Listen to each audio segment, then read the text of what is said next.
नमस्कार, बहुत बहुत स्वागत आप सभी का आपके प्रोग्राम कहानी कुर्सी की मैं हूं सौरभ शर्मा। स्टूडियो में आ चुके हैं हर्षवर्धन त्रिपाठी जी, विजय त्रिवेदी जी, राजकुमार सिंह जी और समीर चौगांवकर जी। बहुत बहुत स्वागत सर आप सभी लोगों का। दोपहर का 1 बज गया और कहानी कुर्सी की पहली खबर है राम मंदिर में चढ़ावा चोरी के बाद कल हुए चंपत राय अनिल मिश्रा के इस्तीफे के बाद क्या क्या हो रहा है उसकी, और अब तो एसआईटी की रिपोर्ट सामने आ गई है। जी हां, एसआईटी की जो प्रारंभिक रिपोर्ट है उसका खुलासा हो चुका है और उसमें यह पता चला है कि सिर्फ 40 दिन के अंदर 70 बार चोरी की घटनाएं सीसीटीवी के कैमरे में कैद हुई हैं और यह केवल 45 दिन की सीसीटीवी फुटेज से पता चला है। इसके अलावा यह खेल कब से चल रहा था यह नहीं पता, लेकिन यह रिपोर्ट यह बताती है कि 40 दिन की स्क्रूटनी में पाया गया 70 बार लोगों ने नोट अपने जुराबों में, अपने पैंट की जेबों में भर के वहां से उन्होंने चोरी की, एक दूसरे को आड़ देते हुए भी दिखाई दिए। 27 अप्रैल से 5 जून के बीच की सीसीटीवी फुटेज में 70 ऐसी घटनाएं रिकॉर्ड हुई हैं जिनमें गिनती करने वाले कर्मचारी वो नोटों की गड्डियां जेब में, जूतों में, मोजों में छिपाते हुए दिखे। सीसीटीवी में 6 आरोपी अनुकल्प मिश्रा, अविनाश शुक्ला, लवकुश मिश्रा, मनीष यादव, करुणेश पांडे और रमाशंकर मिश्र ये साफ साफ चोरी करते हुए दिखे हैं। एसआईटी ने अपनी इस रिपोर्ट में इनके नामों के साथ जिक्र किया है। एसआईटी की रिपोर्ट के मुताबिक टिन्नू यादव बिना किसी आदेश के गिनती वाले कमरे की चाबियां अपने पास रखा करता था। काउंटिंग के जो प्रभारी थे सुभाष श्रीवास्तव, जिनका काम काउंटिंग की निगरानी करना था, उसने इतनी ढिलाई बरती कि चोरी करने वालों को उससे सहूलियत हो गई।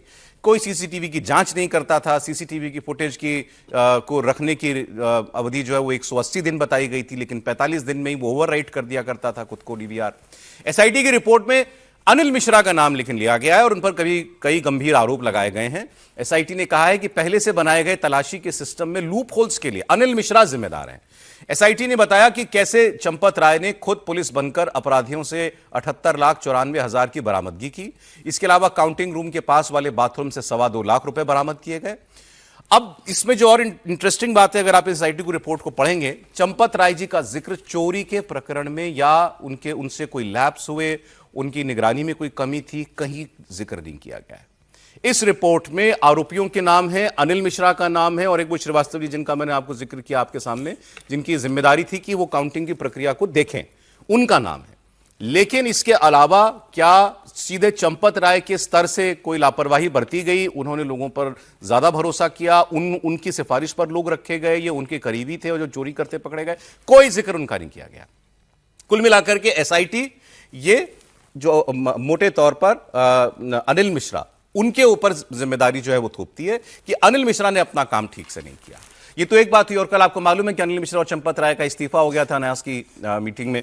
अब उसके बाद जिस किस्म से प्रेस कॉन्फ्रेंस में वहां भी चंपत राय को एक तरीके से क्लीन चिट दी गई कि उनके ऊपर संदेह नहीं किया जा सकता, ट्रस्टियों की भूमिका पर हमें कोई शक नहीं है।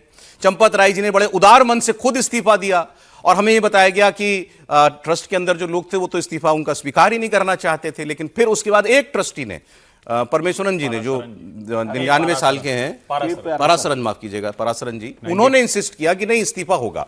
अब क्योंकि उसके वजह भी पीछे वजह ये बताई गई कि इस्तीफा दे दिया गया इसलिए लेना पड़ेगा, तो ये बातें की गई। अब क्या ये सब कुछ लिपापोती की प्रक्रिया चल रही है या एसआईटी की रिपोर्ट और कल न्यास की मीटिंग से कुछ भरोसा बनता है, इसकी बात हम लोग करेंगे। लेकिन अभी आपको योगी आदित्यनाथ का एक स्टेटमेंट दिखाता हूं। अभी अभी उनका बयान आया है। योगी आदित्यनाथ ने कहा कि हम तो कह रहे थे कि एसआईटी दूध का दूध, पानी का पानी कर देगी, और ये बताएं आरोप लगाने वाले कौन सी आस्था से खिलवाड़ हुआ और ये होते कौन हैं आस्था पर खिलवाड़ का प्रश्न उठाने वाले। बस अयोध्या के बारे में तो मैंने पिछले दिनों ही कहा था, अयोध्या में श्री राम जन्मभूमि तीर्थ क्षेत्र न्यास ने उत्तर प्रदेश सरकार से एसआईटी के गठन की बात की थी और मैंने कहा था एसआईटी दूध का दूध और पानी का पानी करके रहेगी। और बहनों और भाइयों, अयोध्या में एसआईटी ने जो जांच की, प्रारंभिक रिपोर्ट के आधार पर ट्रस्ट ने कार्रवाई करते हुए एफआईआर दर्ज कराई। एफआईआर के आधार पर जिनके खिलाफ साक्ष्य थे उसके आधार पर कार्रवाई भी हुई है। लेकिन मैं कहता हूं, वक्फ के नाम पर समाजवादी पार्टी और कांग्रेस के लोगों के मुंह पे फेविकोल क्यों लग जाता है? क्यों इनका मुंह बंद हो जाता है? कैसे ये लोग हिंदुओं के धार्मिक स्थलों पर हिंदुओं के द्वारा दिए गए पैसे का दुरुपयोग कब्रिस्तान की बाउंड्री के नाम पर करते थे, तब आस्था आहत नहीं हो रही थी।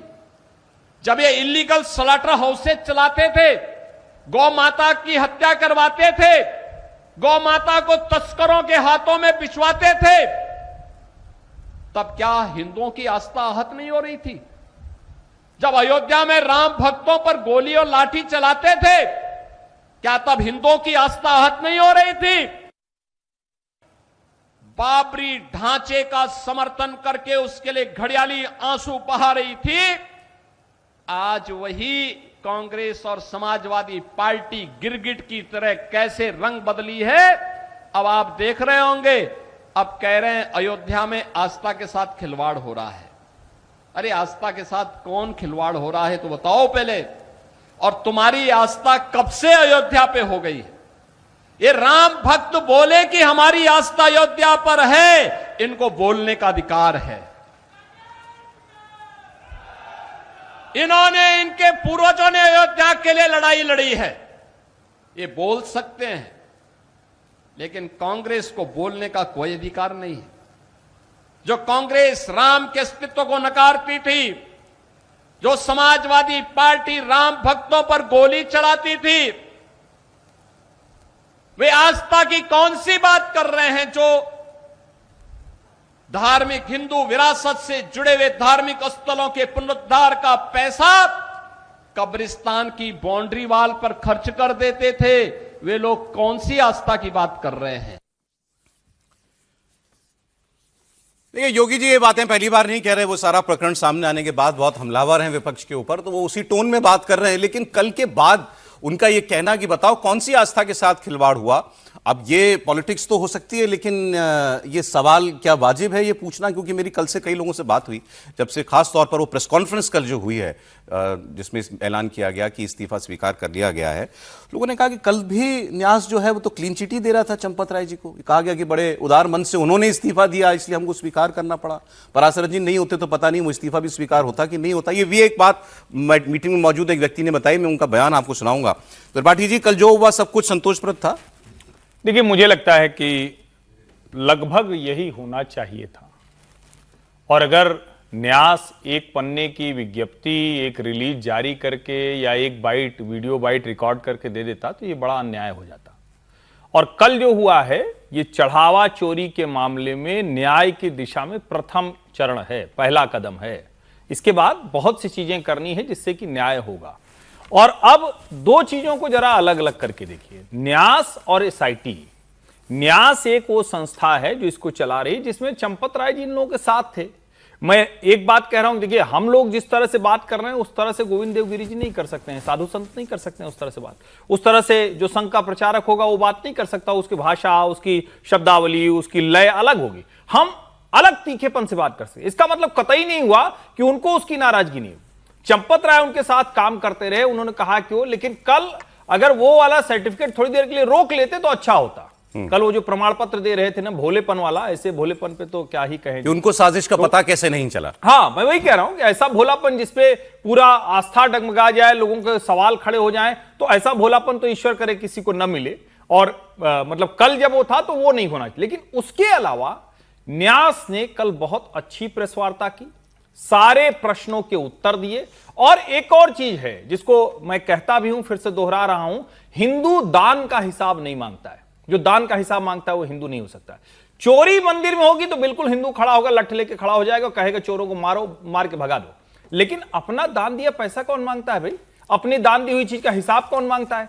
तो इसका मतलब अतिरेक में जो कुछ हुआ था, अच्छा है कि 2926 अगर चोरी हुई है तो किसी के मन में आ सकता है भाई मैंने भी योगदान दिया। नहीं आना चाहिए, चोरी पर आना चाहिए। आप समझिए इसको, मैं फिर क्या कह रहा हूं, इसको हिंदू कभी भी दानों मुट्ठी में बांध के दे देता है भाई।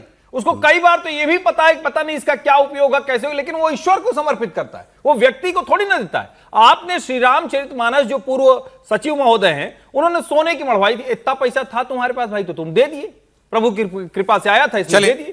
सोने का हार जिसको था, ये चांदी का हार। लेकिन जब आप उसमें दूसरी मंशा से खड़ा करते हैं, ठीक नहीं। और मेरा मानना है न्यास का काम अब दूसरा है। अब कृष्णमोहन जी को अच्छे से काम करना है, बढ़िया से उसकी पारदर्शिता करनी है, सब कुछ। असली काम एसआईटी का है कि इस जांच को और गहराई से करे, तो और अगर इसमें कोई और शामिल है तो उसके ऊपर भी कदम उठाने। एसआईटी ने तो नाम ही नहीं लिया चंपत राय जी का। अनिल मिश्रा जिम्मेदार है, वो श्रीवास्तव जी जिम्मेदार हैं जिनको निगरानी करनी थी। और जो होल सोल सर्वे सर्वा है उनका कोई रोल नहीं है। अच्छा, मतलब इसको सिर्फ तर्क के तौर पर मैं ये नहीं कह रहा हूं कि जानबूझ के उनके खिलाफ कोई ढूंढना चाहता। मैं तर्क के तौर पर प्रस्तुत करता हूं। पहली बात तो यह कि चंपत राय के खिलाफ अगर कुछ मिले तो पुलिस जैसे पहले पूछताछ कर चुकी है चंपत राय, अनिल मिश्रा और गोपाल नगर कोटे से, जिनको गोपाल राव कहा जा रहा है, वैसे ही फिर से पूछताछ करेगी। जरूरत पड़े तो जो कानूनी कार्रवाई हो करे। मनमोहन सिंह जी की सरकार पे भ्रष्टाचार के गंभीर आरोप लगे, जेल तो गए राजा, मनमोहन सिंह जी तो जेल नहीं गए। क्या उनको नहीं पता रहा होगा? हर चीज का एक, जिसको हम कहते हैं ना कि वो चेन बनती है और उस एविडेंस के आधार पर उसको सजा मिलती है।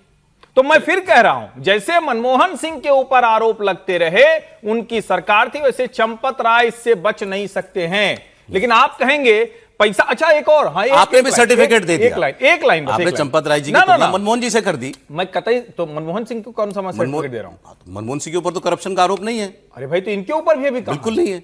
आने दीजिए, तो जिस दिन हो जाएगा हम यही चिल्ला कहेंगे, लेकिन पहले नहीं। अब एक जरूरी बात, जो एसआईटी की रिपोर्ट है, जिसको मैं पहले भी कह रहा था कि भाई साहब ये कोई गिरोह नहीं काम कर रहा था, जो कुछ लोगों कहते हैं छोटी मछली बड़ी मछली, जोरा मोजे में पैसा, चले कपड़े में पैसा छिपा छिपा के ले जाना। अगर चंपत राय शामिल होते तो बक्सा जाता कि जुराब में और जेब में और उसमें छिपा के ले जाया जाता। आप बताइए। मैं केवल एक बेसिक बात ये कह रहा हूं, अभी तो जांच पूरी हुई नहीं है और एसआईटी कोई चार्जशीट तो करने वाली नहीं है, वो तो पुलिस ही करेगी।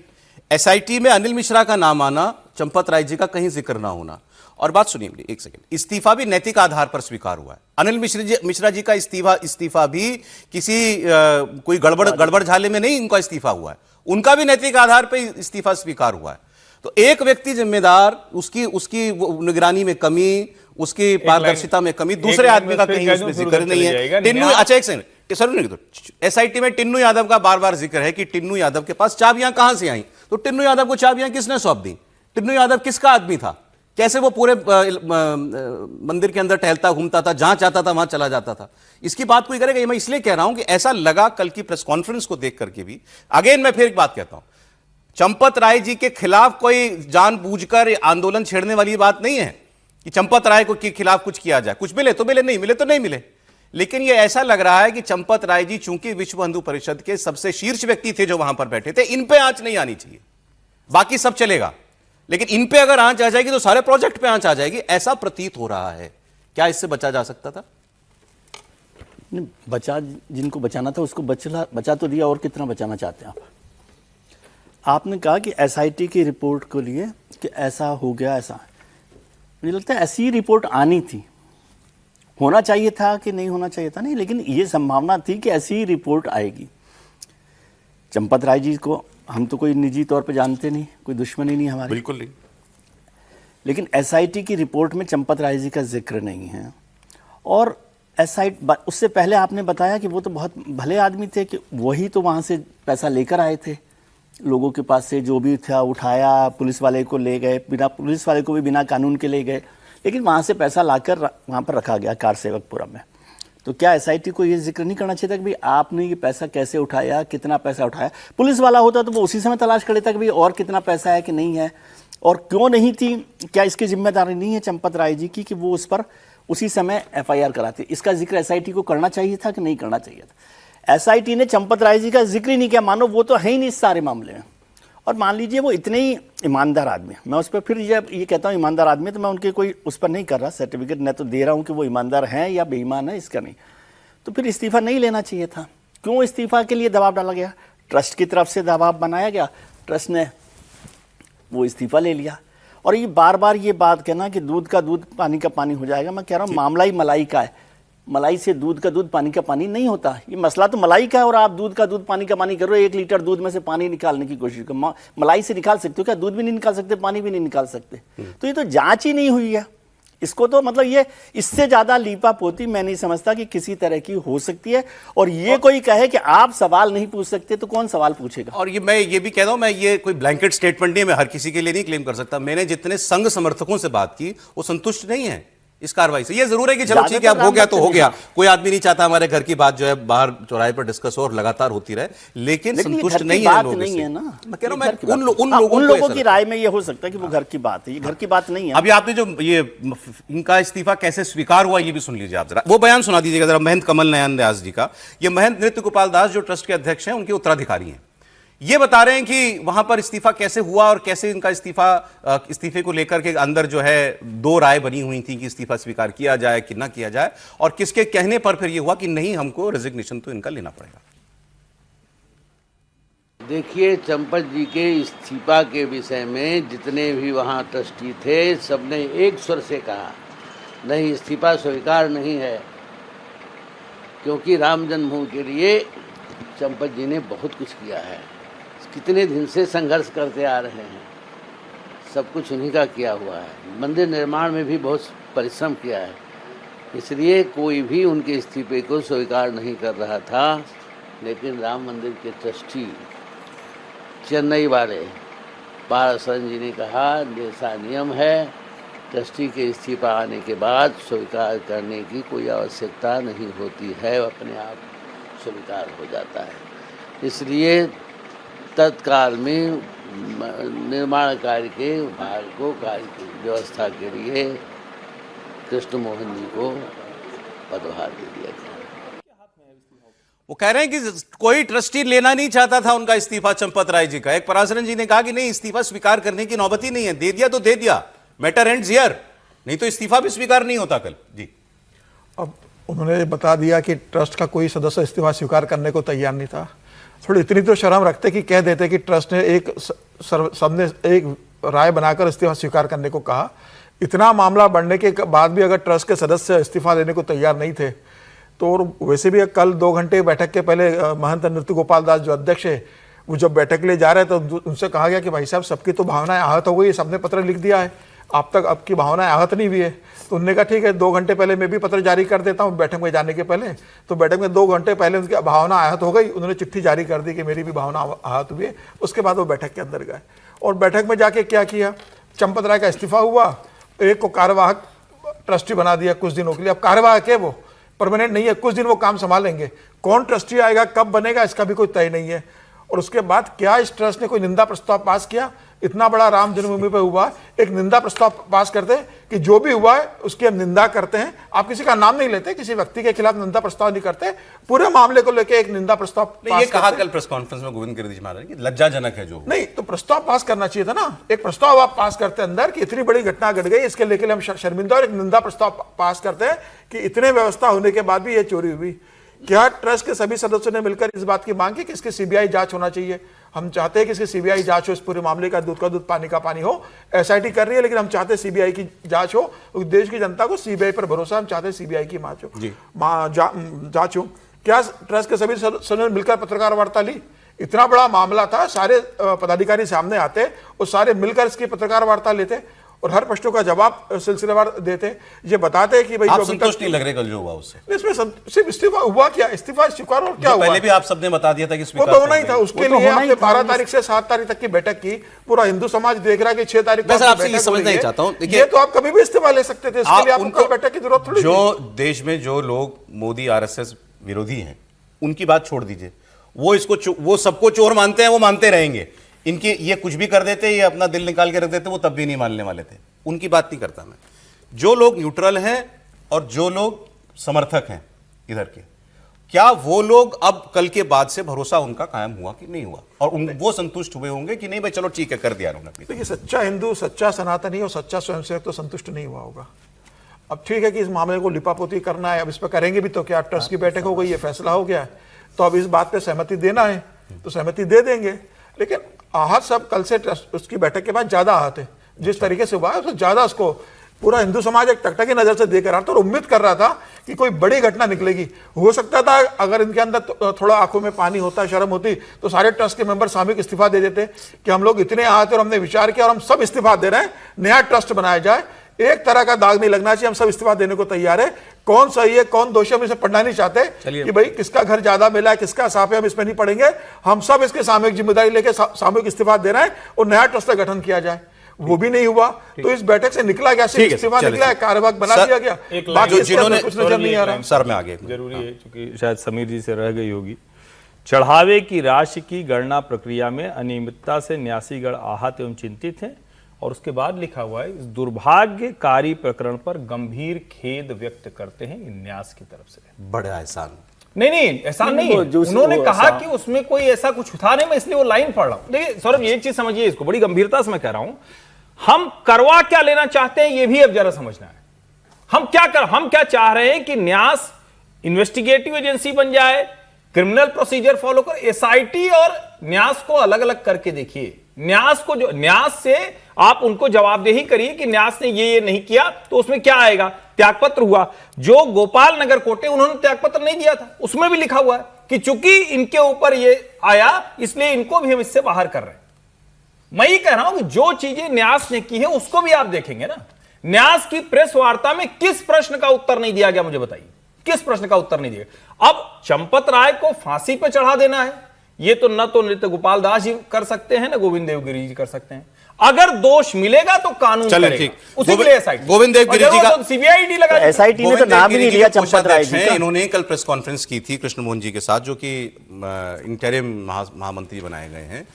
तो इनसे बात की है, इंडिया टीवी ने, हमारी सहयोगी मीनाक्षी ने इनसे बात की थी, और उसमें ये जो बातें बता रहे हैं वो आप देख लीजिए। इसमें भी ये भी अनिल मिश्रा की बात कर रहे हैं कि चढ़ावे का काम, गिनती का काम मोटे तौर पर अनिल मिश्रा ही देखा करते थे, और साथ साथ फिर ये बैंक एसबीआई पे ऊपर ढील बरतने का आरोप लगा रहे हैं। चंपत राय जी के बारे में क्या कह रहे हैं वो आप देख लीजिए। इस काम की ओर विशेष रूप से डॉक्टर अनिल मिश्रा देख रहे थे। चंपत राय जी भी उसको ऊपरी ऊपरी देखते रहे होंगे, लेकिन अनिल मिश्रा ने मुख्य रूप से इस काम को देखा था। और मुख्य बात तो यह है कि अनिल मिश्रा की बात भी छोड़ दीजिए, एसबीआई के एम्प्लॉयज है ये सब लोग। जिन लोगों का भी एम्प्लॉयमेंट हम करते हैं उनका पहले रिकॉर्ड क्या है, उनको किस आधार पर किया जा रहा है, ये सब देखना एसबीआई का काम था। ये बात हम थोड़ी जानते हैं। जब ये काम एसबीआई को सौंप दिया गया, जो एक अत्यंत दायित्व संपन्न और सरकारी प्रतिष्ठान है, उनके द्वारा यह ढील की गई, ऐसा मुझे स्पष्ट लगता है। चंपत राय जी ट्रस्ट के तो सदस्य बने रहेंगे या नहीं बने रहेंगे? अपने पद से वो मुक्त हो चुके हैं। पद से भी मुक्त है और न्यासी पद से भी मुक्त है। न्यासी पद से भी वो मुक्त हैं। राम मंदिर के अब किसी कामकाज में आगे वो कभी अपनी भूमिका निभाएंगे या नहीं निभाएंगे? अभी तो नहीं निभाएंगे। कभी की बात तो समय की बात है, लेकिन अभी तो नहीं निभाएंगे। यही मैं अनिल मिश्रा के लिए भी कह सकती हूँ। हाँ बिल्कुल।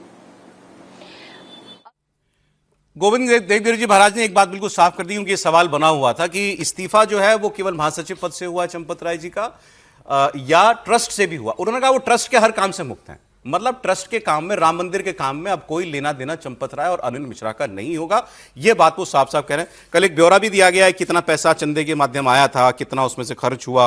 ये बताया गया साहब कि जब से निधि समर्पण अभियान और कॉर्पस दान हुआ शुरू, तब से 3,264 करोड़ रुपया मिला, जिसमें से 2,370 करोड़ रुपया निर्माण और पूंजीगत व्यय में खर्च हो गया।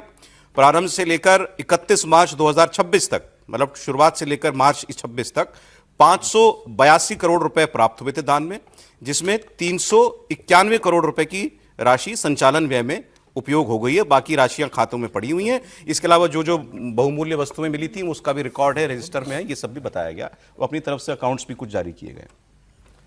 देखिए सौरभ जी, दो तीन चीज़ें बहुत क्लियर हैं। अभी जैसे हर्षवर्धन जी ने कहा कि एसआईटी का काम अलग है और ट्रस्ट का, न्यास का काम अलग है। समीर जी ने कहा कि लोग आहत हैं। तो मुझे लगता है कि जब ये चोरी का उजागर हुआ मामला, तब लोग स्तब्ध थे कि जिस राम मंदिर के लिए हिंदू समुदाय ने, देश का सबसे बड़ा समुदाय, बहुसंख्यक समुदाय है, इतने सालों तक, दशकों तक संघर्ष किया, इंतजार किया, वो मंदिर बनने के बाद राम की दान पेटी में भी चोरी हो सकती है। वो स्तब्धकारी घटना थी जब उजागर हुई। लेकिन अब जिस तरह से चीज़ें आगे बढ़ी हैं, मुझे लगता है वो आहत करने वाली है। क्यों, जब हम स्तब्ध हुए, उजागर हुआ मामला, तो हमको लगा कि जैसे योगी जी ने कहा कि दूध का दूध और पानी का पानी हो जाएगा। पर क्या हुआ? कुछ नहीं हुआ। कुछ नहीं हुआ भाई। एसआईटी ने अपना काम ही नहीं किया। पहली बात जैसे बार बार कही जा रही है, जानकार जो कानून के वो भी कहते हैं कि एफआईआर तो होनी चाहिए थी, वो नहीं हुई। और ट्रस्ट ने, ये तो मैंने पहले भी कहा था, ब्रीच ऑफ ट्रस्ट का मामला है। अगर आपने लोगों का ट्रस्ट ही खो दिया तो आपके रहने का अर्थ क्या है? मैं समीर जी की बात से सहमत हूं। ट्रस्ट को सामूहिक रूप से इस्तीफा देना चाहिए था।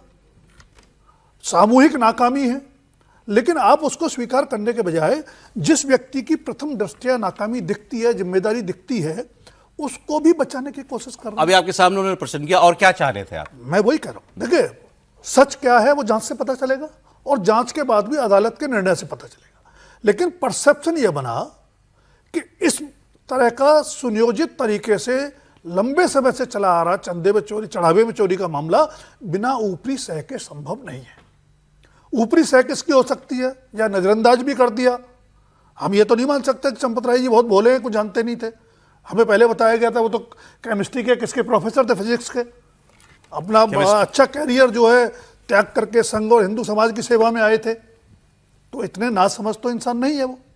अगर नासमझी में भी हुई तो जिम्मेदारी से मुक्त आप नहीं हो जाते। तो पूरी कार्रवाई अभी जो है उससे दूध का दूध पानी का पानी होने के बजाय ऐसा लग रहा है कि बड़े लोगों को बचाकर कुछ छोटी मछलियों को छोटे लोगों की बलि देकर के इसकी लिपापोती की जा रही है। ये संदेश जा रहा है, और ये संदेश ज्यादा खतरनाक। ऑपोजिशन का थोड़ा सा आपको बता दूं, जैसे पवन खेड़ा जी ने कल ये कहा कांग्रेस पार्टी की तरफ से, हम कैसे मान लें कि यही चढ़ावा चोरी जो बहुमूल्य धातु में दिखाई गई कल वस्तुएं यही थी जो दान में दी गई थी। अब ये तो खैर कुतर्क है। उन्होंने लेकिन ये कहा कि अगर हमारी सरकार होती, मतलब कांग्रेस की सरकार होती, बीजेपी ऑपोजिशन में होती, तो ये 1 मिनट में पीछा छुड़ा लेते चंपत राय जी से, जिनको बचाने के प्रयास इस वक्त साफ साफ चल रहे हैं। केजरीवाल जी ने लिखा है कि हिंदू सनातनी को इस्तीफा नहीं चाहिए, सजा चाहिए। क्या पॉलिटिकल बात अलग है, लेकिन इनकी बात मुझे बात करने लगी कि हम अगर सत्ता में ना होते ये लोग तो चंपत राय से किनारा कर लेते। ये बात तो कुछ हद तक सही हो सकती है, लेकिन मसला देखिए चंपत राय जी का क्यों महत्वपूर्ण हो गया और क्यों उन्होंने उसको पीछा नहीं छुड़ा रहे या उन पर एसआईटी की रिपोर्ट में नहीं कहा गया। क्योंकि चंपत राय जी पर जब आप सवाल खड़े करते हैं तो पूरे संस्था पर सवाल खड़े होते हैं और उससे ज़्यादा आस्था आहत होती है जो लोग भरोसा करते हैं। इसलिए मतलब मैं ये नहीं कह रहा कि चंपत राय जी को बचाने की कोशिश की जा रही है, लेकिन उसमें बचने की कोशिश की गई है। और ये बहुत सही बात है कि भाई ट्रस्ट के लिए एक बहुत बड़ा मौका था कि वो कहते नहीं, इतने जब सवाल खड़े हो गए हम सब लोग इस्तीफा देते हैं और बना ले सरकार जो ट्रस्ट बनाना उस पर काम करेगा। खैर कल के बाद ये तय हो गया, ये प्रकरण अभी समाप्त नहीं हो रहा है, अगर लगा हो तो उनको।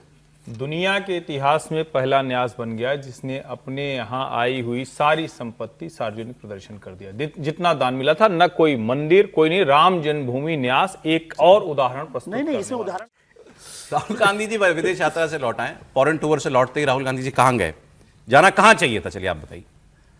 हम लोग जब आते हैं कहीं से बाहर से तो आजकल ये ज्यादा ट्रेंड हो गया, लोग छुट्टी लेके जाते हैं और एक दिन पहले, जैसे हम दफ्तर ज्वाइन करना होता है तो एक दिन पहले पहुंच जाते हैं कि एक दिन रेस्ट का मिल जाएगा। छुट्टी में भी आदमी थक जाता है ना इधर उधर घूमने घामने में। राहुल जी नहीं थकते, राहुल जी आते ही चले गए अपने काम पर। लेकिन काम था पंजाब में, गाड़ी उन्होंने पकड़ी राजस्थान की, वो जयपुर गए। देखिए पंजाब में खुली बगावत है और बगावत करने वालों ने अल्टीमेटम दे रखा है। और अल्टीमेटम भी ऐसा वैसा नहीं, चुनाव से 7-8 महीने पहले साफ कह दिया कि हमें आला कमान के फैसले मंजूर नहीं है, ये हमारा प्रदेश अध्यक्ष बदला जाए। ये चन्नी जी ने अपने घर पर 2 बार बैठकें कर ली, पिछली बैठक में कम लोग रह गए थे तो अगली बैठक में और लोग आ गए उनके साथ।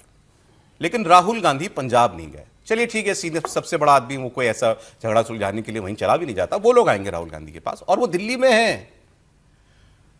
आहत गुट जो है, आहत गुट कह दो सर, आजकल आहत शब्द इसलिए कांग्रेस के लिए आफत है वो। तो जो आहत गुट है सर, वही आहत गुट आफत बन के दिल्ली आया हुआ है और राहुल गांधी दिल्ली से ही चले गए। जयपुर में बस और ट्रक की बॉडी बनाने वाली वर्कशॉप में कारीगरों से और उस उद्योग में जुड़े और लोगों से मुलाकात करने के लिए गए। फिर एक वीडियो बना उनका, जैसे हर बार बनता है, वो वीडियो जारी किया गया। राहुल गांधी ने वहां जाके आरोप लगाए कि मेक इन इंडिया और वोकल फॉर लोकल ये सिर्फ नारे बनकर के रह गए हैं। कांग्रेस के नेता ने कहा कि राहुल गांधी ने कहा कि मोदी सरकार सिर्फ बड़े बिजनेसमैन के लिए काम करती है। अब सवाल यह है कि ये सब बातें तो राहुल जी कभी भी कह सकते हैं, दिल्ली से भी कह सकते थे। विदेश से लौटकर राहुल गांधी जी मोदी सरकार को घेरें या जहां सरकार बन सकती है वहां के लिए कुछ करें। पंजाब में उनकी पार्टी की सरकार बन सकती है, लोग कहते हैं वहां आम आदमी पार्टी की सरकार में सब कुछ ठीक नहीं है। वैसे भी कई मामलों में घिरे हुई है वहां की सरकार, चीफ मिनिस्टर भगवंत मान, और एक रियलिस्टिक चांस किसी एक स्टेट में वापसी करने का है सरकार में आने का, तो वो पंजाब में है कांग्रेस पार्टी के लिए। लेकिन अब वो कितनी बड़ी प्राथमिकता है उनके लिए, मैं ये भी नहीं कह सकता कि उन्होंने बात नहीं की होगी, हो सकता है लगातार टच में भी हो अपने यूनिट के, लेकिन दिख तो यही रहा है ना कि बागी लोग जो हैं वो झंडा उठाए हुए हैं और राहुल गांधी जो हैं अपने कैंपेन में लगे हुए हैं। अब देखिए राहुल गांधी के बारे में क्या कहें सर, जब जाना था पंजाब पहुंच गए जयपुर, और चलो आपको पंजाब नहीं जाना था तो आप कम से कम 3 विधानसभा का उपचुनाव है, आप उसके लेके बात करते हैं कि दतिया के अंदर भाई पार्टी कैसे चुनाव लड़ेगी, पार्टी जीती हुई सीट हार गई है तो अब कैसे सीट जीता जाए। पार्टी इस पर तैयारी करती कि भाई बिहार में क्या प्रशांत किशोर को समर्थन देना है या आरजेडी को समर्थन देना है या अपना उम्मीदवार उतारना है, वहाँ कैसे भारतीय जनता पार्टी को हराने की रणनीति बनाना है, आप उस पर चर्चा करते। कर्नाटका की एक सीट खाली हो गई, आप उसके ऊपर चर्चा कर लेते। राहुल गांधी सीधे चले गए जयपुर। आप अपनी पार्टी में जो पंजाब में जहां आपको लग रहा है कि इस बार भाई केजरीवाल 5 साल के बाद की स्थिति खराब है, हम सत्ता में लौट सकते हैं, भारतीय जनता पार्टी का वहां बहुत जन समर्थन नहीं है, उस स्थिति में आप पंजाब को छोड़कर आप जयपुर में भी जा रहे हो। और जयपुर भी जाते तो आप समझ में आता कि जयपुर में आप कम से कम अशोक गहलोत, सचिन पायलट, बाकी लोगों की बैठक लेते। तो राहुल गांधी की राजनीति की प्रायोरिटी क्या सर, ये आज पहली बार नहीं है, लगातार समझ में आ रहा है। पार्टी के अंदर इतना बड़ा विद्रोह हो रहा है, आपके 6 विधायक, 1 सांसद, पूर्व मुख्यमंत्री आपके भूपेश बघेल जो पंजाब के प्रभारी, उनसे मिलने को तैयार नहीं है, वो दिल्ली आकर बैठे हैं और आप जयपुर में हो। या तो आप उनको जयपुर बुला लेते कि मैं जयपुर में, आप जयपुर आ जाइए, अपन जयपुर में मुलाकात कर लेते, या आप ये कह देते कि मैं जयपुर में हूं, रात को मैं पंजाब पहुंच रहा हूं, पंजाब में मीटिंग कर लेते। तो राहुल गांधी का ये एटीट्यूड बताता है कि भाई पार्टी कैसे चला रहे हैं। हालत ये है कि भूपेश बघेल जो पंजाब के प्रभारी हैं कांग्रेस पार्टी के, वो 5 दिन के लिए पंजाब गए हैं कल, और चरणजीत सिंह चन्नी, सुखजिंदर रंधावा लेड जो वहां बागी गुट है, उसने मिलने से मना कर दिया कि हमें इनसे बात ही नहीं करनी है। यही जिम्मेदार है यहां पर जो हुआ हमारे लिए, क्योंकि ये भी उस फैसले का हिस्सा थे जिसमें वहां प्रदेश यूनिट में कोई बदलाव नहीं किया गया, प्रदेश अध्यक्ष को जिसका तस रखा गया अमरिंदर सिंह राजा बटिंग को, तो उन्होंने मिलने से मना कर दिया। और उनमें से कई लोग फिर दिल्ली आ गए, उसमें कुछ विधायक भी हैं जो दिल्ली आए। उन्होंने कहा हम सीधे टॉप लोगों से बात करेंगे, टॉप बॉस से बात करेंगे, राहुल गांधी से हमको बात करनी है। अब राहुल गांधी से उनकी क्या बात होगी बताइए। दूसरा, आप देखिए वहां मतलब हास्यास्पद बन गई है स्थिति। चरणजीत सिंह चन्नी ने सर कल एक फोटो पोस्ट की थी, हमने बात की थी ना, जिसमें सुखजिंदर रंधावा भी साथ में दिखाई दे रहे थे, तो उसके ऊपर उन्होंने कैप्शन लिखा यूनिटी इज स्ट्रेंथ। वो दिखा रहे हैं कि हम एकजुट हैं, बागी गुट एकजुट है और हम झुकेंगे नहीं। ये फोटो, इसकी फोटो। अब उनकी शिकायत किससे है? अमरिंदर राजा बटिंग जो प्रदेश अध्यक्ष हैं, और प्रदेश अध्यक्ष यही फोटो ट्वीट करके वही कैप्शन ऊपर चिपका देते हैं यूनिटी इज स्ट्रेंथ। मतलब अब यकीन नहीं आ रहा, बस देखिए यही किया उन्होंने, सर्कस है सर, एक सर्कस बन गया है। एक बात मैं याद दिलाऊं, इस तरह की जब फोटो आती है तो चाहे राज्य में आए या Rahul Gandhi time and patience type करें, तो अक्सर उसका परिणाम बड़ा बुरा होता है। मध्य प्रदेश में ऐसे ही उन्होंने ज्योतिरादित्य और कमलनाथ का लगाया था फोटो, तब हुआ था। ऐसे उन्होंने राजस्थान में सचिन पायलट और अशोक गहलोत लगाए थे। ठीक है, सचिन पायलट जी रुक गए, लेकिन वो भी तो मानेसर की यात्रा करी आए थे ना। तो मतलब बहुत कुछ इस तरह की चीजें होती। तो अब जो ये हो रहा है, ये लगभग उसी दिशा में पहुंच रहा है जिसकी हम लोग 3 दिन से चर्चा कर रहे हैं। अमरिंदर राजा बटिंग का खैर बयान भी आया, प्रताप बाजवा जो लीडर ऑफ अपोजिशन है उनका भी बयान आया। अब उनके लिए स्थिति बड़ी असहज है, उन्हीं के खिलाफ नाराजगी है, और वो ये भी नहीं कह सकते कि ये लोग गलत कर रहे हैं, पार्टी का नुकसान कर रहे हैं, क्योंकि वो जितना कर देंगे उनके कहने से और ज्यादा हो जाएगा। अब किन शब्दों में बात करें, आप देखिए। मोरिंडा मीटिंग हमारे वरिष्ठ नेता आदरणीय चन्नी साहब के घर में थी, जो कि कैंपेन कमेटी के चेयरमैन बने हैं। बहुत से लोग उनका स्वागत करने गए, बहुत से लोग उनको मिलने गए। जो 100 लोग नहीं मिलने गए, हो सकता है आने वाले दिनों में वो भी मिलने जाएं। अब आपने तो मोरिंडा मीटिंग को बता दिया कि जैसे पीओके की मीटिंग थी, ऐसा मत कीजिए, मेरी आपसे गुजारिश है। वो मीटिंग भी कांग्रेस की मजबूती के लिए थी। आज दी मीटिंग भी जेडी हुई है कांग्रेस पार्टी दी मजबूती वास्ते। 1-2 दिना दे विच 1-2 दिना दे विच 1-2 दिना दे विच तुसी देखोगे कि कांग्रेस पार्टी दे सब लीडर एक मंच ते होणगे।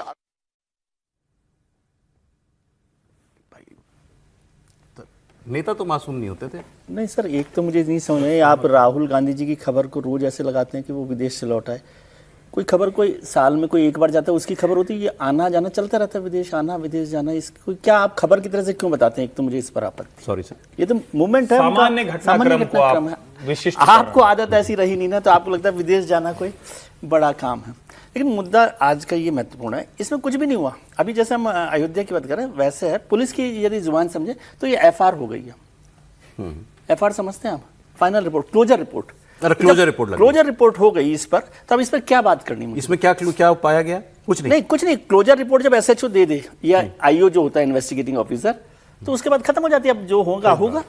तो ये तो मतलब राहुल गांधी जी कुछ नहीं करने वाले इस मामले में? नहीं, उनको बता दिया कि भाई ये क्लोजर रिपोर्ट है, इसकी हो गई है, फाइल क्लोज हो गई है। ये नहीं, किसकी तरफ से, मैं ये समझना चाहूँ। राहुल गांधी की तरफ से कांग्रेस पार्टी ने फाइल क्लोज कर दी है कि अब तुम करते रहो मीटिंग, हमें कुछ नहीं लेना देना? राहुल गांधी जी ने कर दी। और राहुल गांधी जी को भी जो लोग हैं, जो अभी आदरणीय जो बता रहे थे चन्नी साहब के लिए, उन्होंने भी बता दिया कि भाई ये सीआर का केस है, इसमें कुछ ऐसा होने वाला नहीं है। और वो इतने खुददार आदमी है, इतना बड़ा माइनिंग का घोटाले का आरोप लगा हुआ है, तो उनको जाना ही है ना कहीं ना कहीं। किन पे? चन्नी साहब पे। तो वो खुददार नेता है, कहाँ रहेंगे इसी पार्टी में? आपका कहना है राहुल गांधी इंटरवीन नहीं करने वाले, कांग्रेस पार्टी ने जो फैसला कर लिया अब उससे पलटने वाली नहीं है कांग्रेस। ओके। भूपेश बघेल का जो प्रभारी है, उनका आज दूसरा दिन है उनके दौरे का, और वो आज प्रदेश कांग्रेस के नवनियुक्त कार्यकारी अध्यक्षों के साथ बैठक करेंगे। कई सारे कार्यकारी अध्यक्ष बनाए गए हैं। इसके अलावा पार्टी के जिलाध्यक्षों के साथ मीटिंग होगी, और आज बघेल का पार्टी के सारे बड़े नेताओं से मुलाकात करने का कार्यक्रम है, सिवाय इस गुट के। चन्नी गुट अब तक तो इनकार कर रहा है कि हम मुलाकात नहीं करेंगे, लेकिन जो बात अगर विजय जी कह रहे हैं कि भाई राहुल गांधी की तरफ से भी ये मैसेज है कि भाई नथिंग डूइंग, फैसला इज फाइनल, अब आप लोग या तो फॉल इन लाइन या फिर जो करना है वो करो, हमें परवाह नहीं है। तो उसके बाद ये लोग क्या करेंगे? क्या ऑप्शंस हैं इनके पास, बाकी लोगों के पास? देखिए, एक तो आपने राहुल गांधी की बात कही, प्रायोरिटीज की। राहुल गांधी मोदी सरकार के खिलाफ जितना आक्रामक नजर आते हैं, उसका 50% भी अगर पार्टी पर अपने पे ध्यान देते तो आज ये कांग्रेस की दुर्गति नहीं होती। हरियाणा में सरकार बनते बनते रह गई। हम लोगों ने भी चर्चा की थी, जब 5 सीटें 10 में से लोकसभा की जीत गई थी, कांग्रेस की सरकार बना सकती है, क्या दुर्गति हुई। पंजाब में वही रिपीट होने जा रहा है। अगर विजय त्रिवेदी जी जो कह रहे हैं एफआर रिपोर्ट है, अगर ये एफआर रिपोर्ट कांग्रेस की गुटबाजी पे है, तो पंजाब में कांग्रेस में एफआर रिपोर्ट मान लीजिए इसको। इसके बाद कांग्रेस का कुछ होना नहीं पंजाब में। आज की तारीख में जो गिने चुने राज्य हैं जिनमें से कांग्रेस की संभावना अभी भी बची हुई है, उनमें पंजाब एक है जहां सरकार बन भी सकती है अगर कांग्रेस तरीके से लड़े। लेकिन सवाल ये नहीं कि संकट आज पैदा हुआ है। संकट तो 2022 में जब आपकी सरकार गई थी और 77 सीटों से आप 18 पर निपट गए थे, तब स्पष्ट हो गया था। 2 बड़े दिग्गज आपके चले गए थे, कैप्टन अमरिंदर सिंह और सुनील जाखड़ बीजेपी में, और इन लोगों के झगड़े में आपकी पार्टी की दुर्गति हुई थी। लेकिन आपने 4.5 साल निकाल दिए संगठन को दोबारा से खड़ा करने के बजाय। जिन राजा अमरिंदर सिंह बड़े के खिलाफ सारे बड़े नेता हैं आज की तारीख में, आला कमान उन्हीं को प्रश्रय दे रहा है। तो आप खुद क्या चाहते हैं, वो मैसेज बहुत क्लियर है। सर, ये सारी रायशुमारी तो कांग्रेस नहीं करवाई ना, उसमें पाया होता। मैं तो कह रहा था कि मैंने तो जो रिपोर्ट पढ़ी उसके हिसाब से तो चन्नी का नाम आया था कि चन्नी पॉपुलर है, चन्नी को कोई प्रमुख भूमिका दी जाए। वो अजय माकन की रिपोर्ट बताई जाती है। अच्छा। तो लेकिन आप तो वो रिपोर्ट पसंद करते हैं जो मुझे पसंद है। दिक्कत ये है, पिछली बार भी अगर 1-1.5 मिनट का समय हो, पिछली बार सरकार क्यों टूटी? अब नवजोत सिंह सिद्धू जो बीजेपी से दरकिनार हो गए थे, आपने उनको अपना फ्यूचर मान लिया।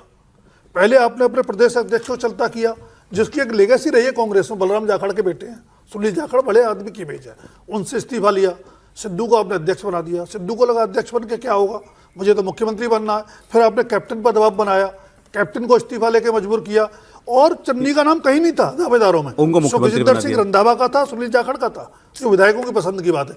आपको चन्नी को बनाया। ये सर ताजा तस्वीरें आ रही हैं, अभी दिखाते हैं आपको। ये तो कल वहां की तस्वीर है। भूपेश ये बीजेपी कांग्रेस के नेताओं के साथ भूपेश बघेल प्रभारी, उनकी मीटिंग की तस्वीरें दिखा रही है। अमरिंदर राजा बडिंग भी होंगे इसमें। भूपेश बघेल ने छत्तीसगढ़ में कैसी सरकार और पार्टी चलाई? नहीं, कल वो ठीक है, ये कल समीर जी जो है वो नहीं मान सकते। उनका कहना है था कि चन्नी जो अपनी सीटें नहीं जीत पाए 2 चुनाव लड़के, मान लिया, बिल्कुल वो क्या नुकसान करेंगे कांग्रेस? बिल्कुल मान लिया, आपकी बात सही है। लेकिन चन्नी को जब कांग्रेस ने 2022 में बनाया था सीएम, तब भी उनकी हैसियत कोई बहुत बड़ी नहीं थी, मंत्री थे। लेकिन उनको इसलिए बनाया गया कि वो एक दलित चेहरा है पार्टी का, और पंजाब में 30% के आसपास दलित वोट है। सर, वो उनकी सबसे बड़ी पॉलिटिक्स में बड़े लॉजिकल तरीके से आप चलते हैं। दूसरी बात गया था और वो बनना चाहते थे, जब वो अभी सर बता ही रहे हैं कि जब उनको नहीं बनना था तब उनको बना दिया। अब ये पॉलिटिक्स में लीडर, मैं ये समझना चाह रहा हूं, क्या इस पूरे प्रकरण का क्या वास्तविक कोई नुकसान कांग्रेस को होगा? अगर चन्नी पार्टी तोड़ते हैं, छोड़ते हैं और अलग पार्टी बनाते हैं, तो अगर किसी को नुकसान होगा तो सिर्फ कांग्रेस को होगा। 2% दलित वोट जाए, 4% इसकी संभावना कितनी है कि वो इतना बड़ा एक्सट्रीम कदम उठाएंगे? बिल्कुल उठा सकते हैं। उसके दो कारण है। कांग्रेस में व्यक्ति का वोट होता है सर, पार्टी छोड़ता एक है तो तो दो कारण चला है। जाता है। दूसरा, पहला तो वही जो 2022 से वो खनन घोटाले में फंसे हुए हैं, उनके भतीजे की गिरफ्तारी भी हुई थी, तब ईडी का छापा पड़ा था उनका, वो फाइल अभी भी खुली हुई है। ओके। दूसरा, जलंधर से एमपी जीत चुके हैं, अब अगर कोई दूसरा बन गया तो 5 साल के लिए छुट्टी, और जो बन जाएगा वो इतना ताकतवर हो जाएगा अगर बन गया कोई कांग्रेस का सीएम कि फिर आप उससे लोहा ले नहीं सकते। ठीक है, तो उनके लिए खोने का कुछ नहीं है अगर कांग्रेस में सीएम नहीं बनते। कांग्रेस छोड़ के कोई और अरेंजमेंट होगा, ठीक है। Direct indirect. चलिए, एक खबर मैं आपको बता दूं, इस मीटिंग में चन्नी गुट से कोई व्यक्ति नहीं है। ये सीधी तस्वीरें आ रही हैं, मतलब लेटेस्ट तस्वीरें हैं। भूपेश बघेल प्रभारी जो मीटिंग बुला रहे थे उन्होंने, ये अमरिंदर राजा वडिंग बैठे हुए हैं। चन्नी गुट से कोई व्यक्ति इस मीटिंग के अंदर नहीं आया।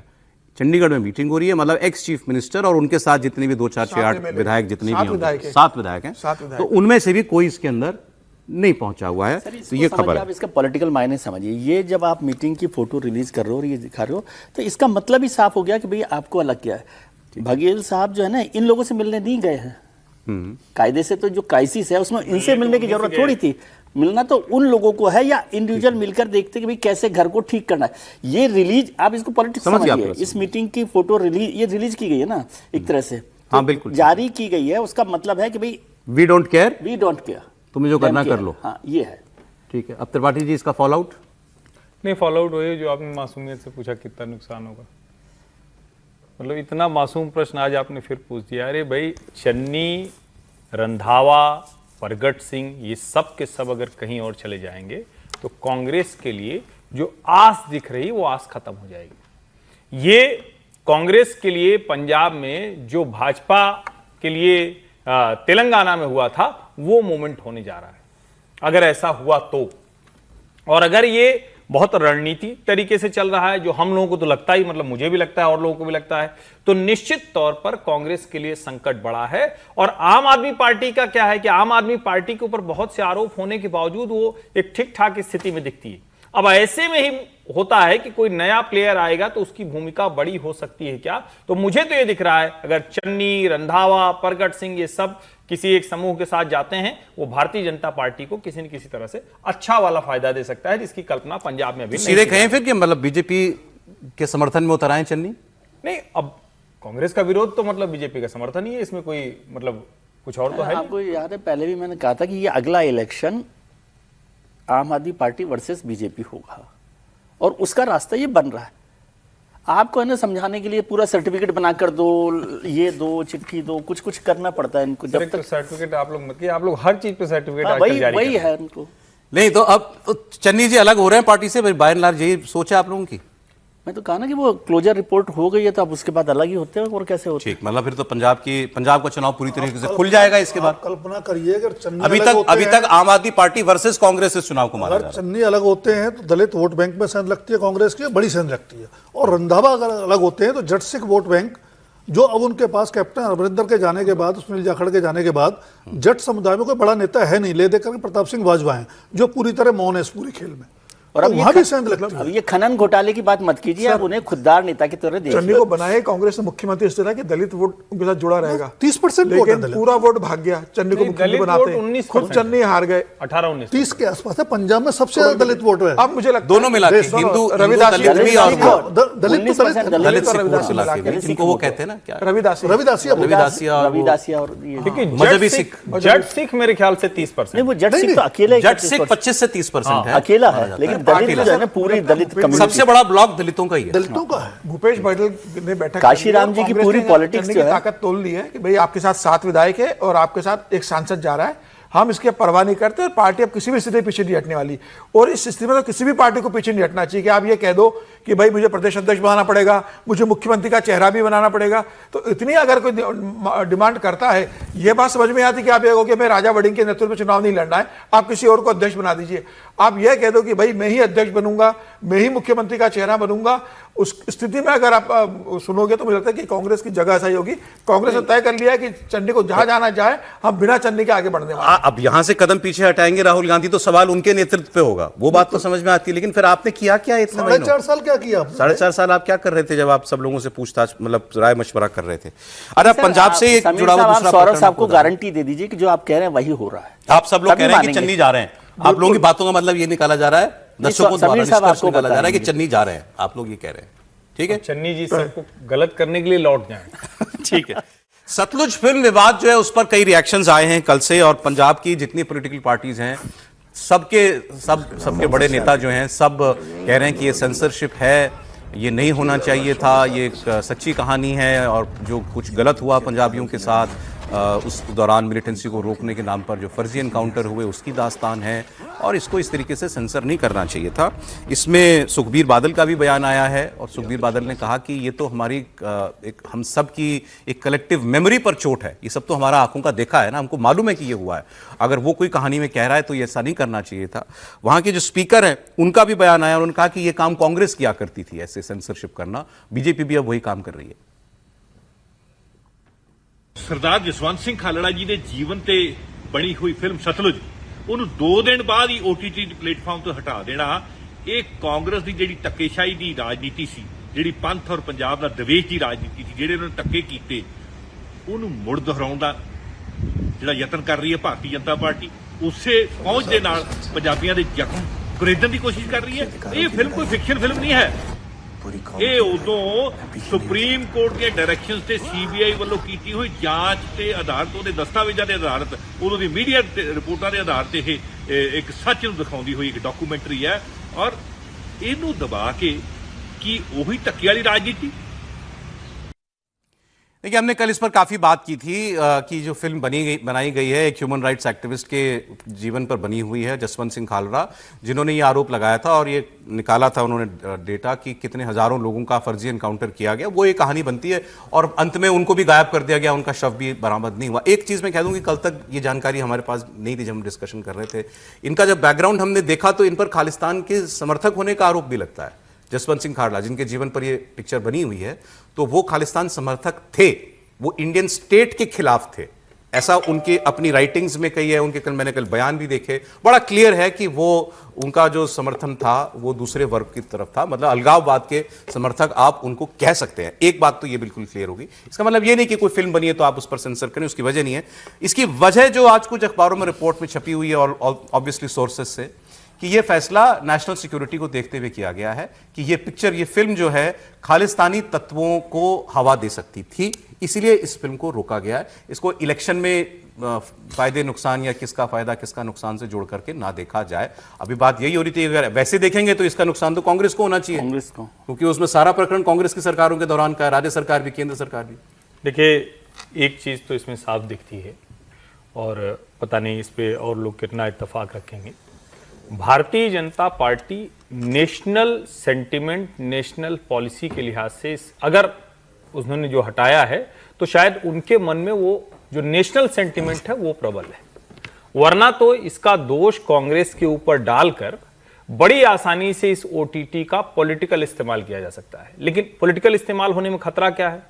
जो काम KPS गिल ने कहा था, किसके लिए, कि एक नया खिलाड़ी आया है पंजाब में, उसकी वजह से पंजाब में खालिस्तानी सर उठा रहे हैं। किसके लिए कहा था? आम आदमी पार्टी के लिए कहा था, बाकायदा वो खबरें थी। और उस वक्त कई बार आया कि अरविंद केजरीवाल एक घर में, ऐसे घर में रुक गए थे जो एक खालिस्तानी आतंकवादी का था। अब Bharatiya Janata party national sentiment के लिहाज से काम कर रही है, और कमाल की बात यह कि कांग्रेस और आम आदमी पार्टी जो हमलावर हैं वो उस सेंटिमेंट को उभारने के चक्कर में, तो ये भी देश को जरा स्पष्टता से पता। मैं बार बार कहता हूं और फिर कह रहा हूं कि मैं किसी प्रतिबंध का कभी समर्थक हो ही नहीं सकता, लेकिन क्रिएटिविटी अगर नेशनल सिक्योरिटी को थ्रेट हो जाए, नेशनल सिक्योरिटी के लिए खतरा हो जाए, तो वो क्रिएटिविटी नहीं होती है, वो एंटी इंडिया एजेंडा हो जाता है। तो दोनों शब्दों का फर्क समझ लेना चाहिए। एंटी इंडिया एजेंडा के खिलाफ सरकार काम कर रही है। देखिए, मैं सर समय नहीं, इस पर आगे कमेंट कर दीजिएगा आप, विषय इंपॉर्टेंट है। कल क्योंकि हमने जब ये बात की थी तो उस वक्त बहुत जानकारियां हमारे सामने नहीं थी। अब ये कहा जा सकता है कि फिल्म तो प्रॉब्लमैटिक है, इसको बिल्कुल साफ साफ कहना चाहिए, फिल्म में प्रॉब्लम है। सरकार ने अगर कोई ये फैसला किया है तो उसके पीछे उसके पास ठोस वजह होंगी। पिक्चर को दोबारा आप एक बार सोचेंगे अगर, उसके जो उसमें प्रकरण दिखाए गए, साफ दिखाई देता है कि वो सेपरेटिज्म और टेररिज्म पर एक सॉफ्ट अप्रोच रखने वाली फिल्म है। सवाल तो दिलजीत दोसांझ पर उठ रहे हैं कि वो बार बार ऐसे विवादों में कैसे आ जाते हैं। पहले ऑपरेशन सिंदूर के बाद उन्होंने पिक्चर बनाई जिसमें पाकिस्तानी कलाकार को ले लिया था, तब उन्होंने बड़ी सफाई पेश की थी। अब वो इस फिल्म को प्रमोट कर रहे हैं और वो तो ये कह रहे हैं कि किसी के रोकने से पिक्चर जो है वो रुकने वाली नहीं है, ये तो लोगों के बीच में पहुंच गई तो क्या ठीक हुआ? आगे भी मौका मिलेगा तो बात। सीरिया से खबर आ रही है जहां फ्रांस के राष्ट्रपति इमैनुअल मैक्रों दौरे पर गए हुए हैं और सीरिया की राजधानी दमिश्क में इमैनुअल मैक्रों जिस होटल में ठहरे हुए हैं उसके नजदीक एक बड़ा धमाका हुआ है। बताया जा रहा है इमैनुअल मैक्रों सुरक्षित हैं और इस वक्त वो सीरिया के राष्ट्रपति भवन गए हुए हैं जहां उनकी राष्ट्रपति अहमद अल शर्रा के साथ बैठक होनी है। और ये तस्वीरें आप देख लीजिए, जहां ये ब्लास्ट हुआ वहां से धुआं उठता हुआ दिखाई दे रहा है। किसी ने इस हमले की जिम्मेदारी फिलहाल नहीं ली है, लेकिन एक राष्ट्रपति, एक देश का, फ्रांस जैसे महत्वपूर्ण देश का राष्ट्रपति राजधानी में हो और उसको प्रेसिडेंशियल पैलेस जाना हो और उससे पहले ब्लास्ट हो जाए उसके होटल के करीब, तो मामला बड़ा गंभीर है। किसी ने इस हमले की जिम्मेदारी नहीं ली है। मैक्रों के होटल के पास 2 ब्लास्ट हुए हैं, ये भी हमें खबर मिल रही है। तीसरा धमाका यहां के पर्यटन मंत्रालय के नजदीक हुआ है। तो जिसने भी किया है उसने इसको टाइम किया। अच्छा, ब्लास्ट होते हुए पूरा वीडियो ये भी देखिए आप एक बार, जैसे धमाका हुआ जी, पूरा धमाका आज वीडियो में कैप्चर हो गया है। सीरिया सब जानते हैं कि गृह युद्ध के बाद अब फिलहाल अहमद अल शर्रा के नेतृत्व में फिलहाल वो चल रहा है। अहमद अल शर्रा खुद भी पहले जो है उनको आतंकवादी ही कहा जाता था। इनके ऊपर तो लाखों डॉलर का इनाम रखा हुआ था ट्रंप सरकार ने, अमेरिका ने। लेकिन ठीक है, अब वो सिविल वॉर जीत गए हैं। चायपान हो गया उनका। सीरिया की हवा में कोई बदलाव वैसे नहीं हुआ है ना। इनका होल्ड ठीक ठाक बताया जाता है कि है देश के ऊपर, लेकिन बहुत सारे हिस्से जो हैं देश के सीरिया के वो अभी भी मतलब सरकार के काबू में की मौजूदगी में हो रहा है। तो मतलब ये बड़ी बात है। और वो इसलिए भी समझिए आप कि जो फ्रांस में इमिग्रेशन पॉलिसी को लेकर जिस तरह से हुआ, मैं उसको अभी मुझे नहीं पता कि क्या हुआ है मामला, लेकिन जो फ्रांस के अंदर भी इमिग्रेशन पॉलिसी को लेकर वहाँ के जो दूसरे लोग हैं वो विरोध कर रहे हैं। ऑब्वियसली कनेक्टेड है मैक्रों का वहां होना, मैक्रो के, हाँ, इसको मैं उस तरह से कनेक्ट करके देखता हूँ। खैर, लेकिन ये बड़ी मतलब गंभीर बात है। वैसे तो सीरिया मैक्रों का जाना ये भी बड़ी बात है। अब ये डिटेल क्योंकि अभी खबर आई है तो नहीं पता चल पाया कि यूरोपियन लीडर है जो गए सर, पहले यूरोपियन लीडर है जो गए अल असद के हटने के बाद। सीरिया वरना कौन जाता है? सीरिया को जाता ही नहीं, बुला लेते हैं भाई, कोई नहीं जाता। हाँ, अहमद अल शर्रा को बुला लिया जाता है। हाँ, बुला लिया जाता है। वो ट्रंप ने भी बुलाया था, यूएई में कहीं हुआ था। इसमें 10 लोग की जान गई, 10 लोग मर गए, 21 से ज्यादा घायल हो गए हैं। और ये कैफे जहां ये धमाका हुआ है, ये मूल रूप से वहां का जो एलीट क्लास है, हाई क्लास है, बड़े प्रोफेशनल्स होते हैं, लॉयर्स होते हैं, वो वहां जाते हैं। और चूंकि ये जो धमाका इमैनुअल मैक्रों से तो जोड़ा ही जा रहा है, लेकिन सीधे सीधे ये है कि ये जो एस्टेब्लिशमेंट है वहां का, उनके जो ठिकाने हैं उसको संदेश देने को। तो आप ये भी कह सकते हैं कि जो विद्रोही गुट है वो उसने इसको किया होगा। और इमैनुअल मैक्रों के रहते करने का सीधा सा मतलब है कि जो वेस्ट को और यूरोप को जो संदेश देना है वो भी इसमें शामिल है। इनकी सरकार से अगर कोई सीधी लड़ाई लड़ रहा है तो या तो वो कोई आतंकवादी संगठन है बहुत सारे, या कुर्द लोग लड़ रहे हैं जिनका अभी ईरान में भी इस्तेमाल करने की बात का भी इस्तेमाल। लेकिन कुर्द लोग ऐसा काम नहीं करते, वो टेररिज्म वाला काम नहीं करते। उनके पास एक स्वायत्त अलग तरीके से वहां वो अपनी सरकार चलाते हैं। इस किस्म का काम जो है ये तो कोई आतंकवादी संगठन का ही होगा। इस पर चलिए आगे और जानकारी आएगी तो आपके साथ शेयर करेंगे। अब एक बड़ी खबर मैं आपको दे रहा हूं, ईरान और अमेरिका की जंग जो है फिलहाल रुकी हुई है। ग्लोबल ऑयल मार्केट में तेजी से जबरदस्त सुधार भी हो रहा है। ये दाम $70 के नीचे चले गए थे, अभी आपको करंट बता देते हैं वो भी कितना गया है। सऊदी अरेबिया के जायंट ऑयल प्रोड्यूसर, दुनिया की सबसे बड़ी तेल कंपनी है अरामको, इसने अगस्त का ऑफर, बड़ा बंपर ऑफर निकाला है अगस्त का। अरामको ने भारी डिस्काउंट का ऐलान किया है। क्रूड ऑयल में दुनिया की सबसे बड़ी तेल कंपनी ने कीमतों में $11 प्रति बैरल की सीधी सीधी कटौती करके दुनिया को हैरान कर दिया। $11 पर बैरल बहुत बड़ा मतलब बहुत बड़ी कटौती है और पिछले 3 दशकों में अरामको की तरफ से की गई सबसे बड़ी कटौती। 2 मार्च 2026 को ईरान ने इसकी रास तनूरा प्लांट पर शहीद ड्रोन से हमला किया था, जिससे इस रिफाइनरी को बहुत नुकसान पहुंचा था। यह हमला सऊदी अरेबिया की कमर तोड़ने जैसा था। अब जानकार ये मानते हैं कि इसे रिपेयर करने में कई साल लगेंगे, लेकिन 4 महीनों में ही इसको इतना दुरुस्त कर लिया गया कि डिस्काउंटेड रेट्स पर अब तेल बेच रहा है सऊदी अरेबिया जैसा देश। और अरामको का यह फैसला दूसरी ऑयल कंपनियों के लिए भी एक चैलेंज जैसा है। इन्होंने दाम घटाएं तो दूसरी कंपनियों पर भी दबाव बनेगा कि वो भी अपने तेल के दाम जो हैं वो कम करें। इसका फायदा पूरी दुनिया को होगा, खास तौर पर एशियन बायर्स को इसका सबसे ज्यादा फायदा होने वाला है। वो इसलिए क्योंकि ट्रांसपोर्टेशन कॉस्ट हमारी सबसे कम पड़ती है अगर हम गल्फ के देशों से लेते हैं तो, लेकिन इसका बहुत बड़ा फायदा जो है वो मिलने जा रहा है। अब इसके बाद सवाल ये उठ रहे हैं कि हर तरफ से जब तेल के फ्रंट पर अच्छी खबरें आ रही हैं तो भारत में जो सरकारी तेल कंपनियां हैं वो अपने दाम कब करेंगी। भारत में भी जो एक प्राइवेट रिफाइनरी है न्यारा, उसने अपने दामों में रिफाइंड प्रोडक्ट्स में कमी कर दी है उनकी कॉस्ट में। अरामको के बाद अब ये दबाव भारत की सरकारी तेल कंपनियों पर बनेगा। जी सर, इसमें एक फैक्ट जोड़ देता हूं जो रिपोर्ट में पढ़ रहा था कि जो बार बार कह रहे हैं कि अंडर रिकवरी घाटा है ये वो, 7 दिन के बाद भारत की तेल कंपनियां फायदे में आ जाएंगी। मात्र 7 दिन में, अगर यही एवरेज चलता रहा जो अभी है, और अगर और गिर गए तो 7 दिन की बजाय पेट्रोलियम मंत्री हरदीप पुरी ने तो कहा था 2-3 महीने देखना पड़ेगा, उसके बाद बात करेंगे। नहीं, देखिए उस दिन भी मैंने कहा था कि पुरी साहब ने बहुत ही खराब बयान दिया था। इस तरह का बयान किसी भी मंत्री को तो नहीं देना चाहिए, लेकिन अब कई मंत्री ऐसे बयान दे देते हैं तो मतलब क्या ही कहा जाए। मोटे तौर पर तो दुनिया में तेल का संकट मतलब दूर होता दिखाई फिलहाल तो ये संकेत यही है, जिस तरीके से अगर $11 प्रति बैरल अगर कम कर दिया तो ये बड़ा संकेत दिया है उन्होंने। और मुझे लगता है कि जो अभी ये खबर चल रही थी कि स्ट्रेट ऑफ हॉर्मुज़ में फिर कोई प्रॉब्लम हो सकती है, वहाँ से जहाज की आवाजाही सुनिश्चित होगी नहीं होगी, अभी तेल की कीमतें स्थिर नहीं रह सकती, यह बता रहा है कि स्ट्रेट ऑफ हॉर्मुज़ अब बहुत आराम से वर्किंग वहाँ शुरू हो गई है।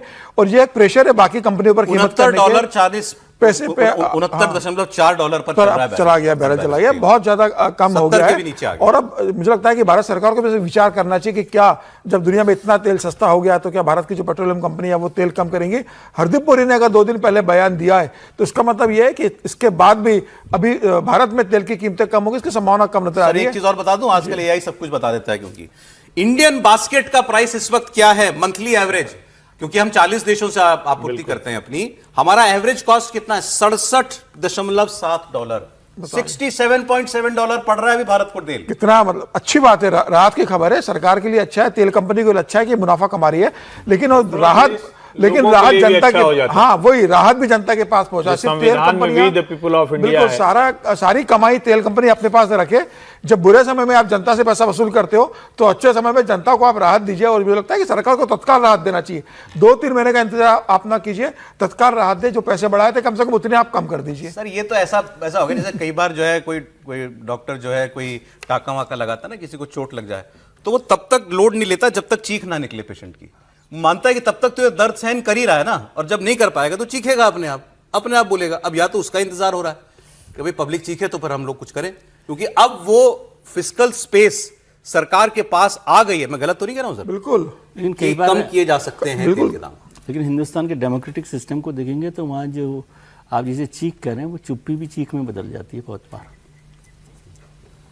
अब ये तो कई बार ये तो डॉक्टर को अंदाजा लगाना है। हाँ, वो चुप्पी होती है ना, कब चीख में बदलती है ये आपको नहीं पता। अब ये पूरी साहब समझे, हर्षवर्धन जी ने बहुत बार समझाया इस बात को।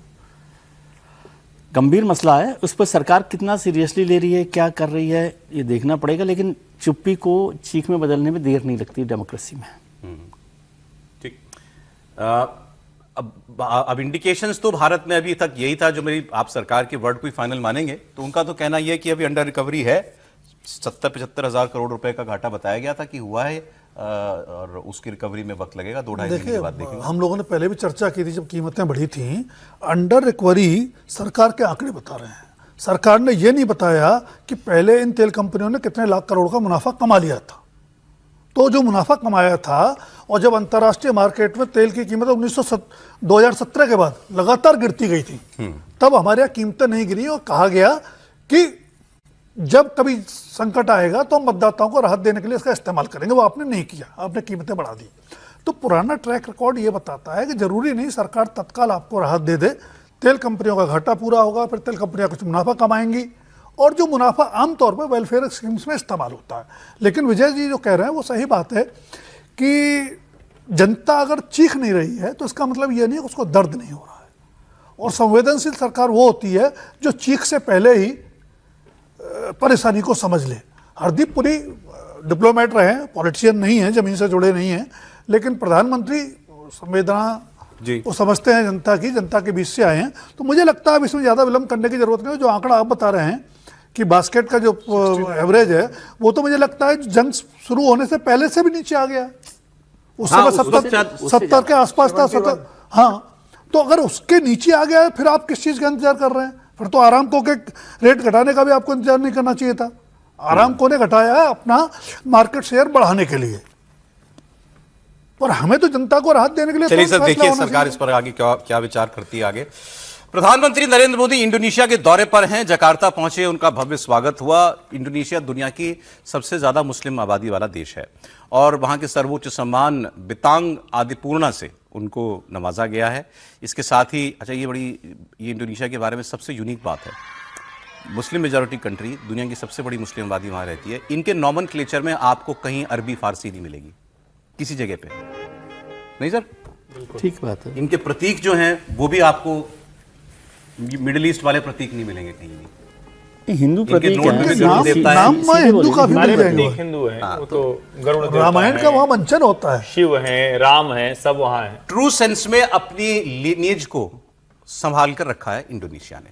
एनीवे, भारत और इंडोनेशिया के बीच 20 अहम समझौते हुए हैं। सबसे अहम इसमें से ब्रह्मोस की डील रही है, ब्रह्मोस मिसाइल की डील, जिसको लेकर दोनों देश पिछले करीब 4 महीने से बात कर रहे थे। भारत इंडोनेशिया को ब्रह्मोस मिसाइल की अतिरिक्त यूनिट देगा। साथ में फिलीपींस को और वियतनाम के बाद इंडोनेशिया ब्रह्मोस खरीदने वाला तीसरा देश बन जाएगा। साथ में प्रधानमंत्री ने इंडोनेशिया में IIM बेंगलुरु का कैंपस खोलने का भी ऐलान किया है।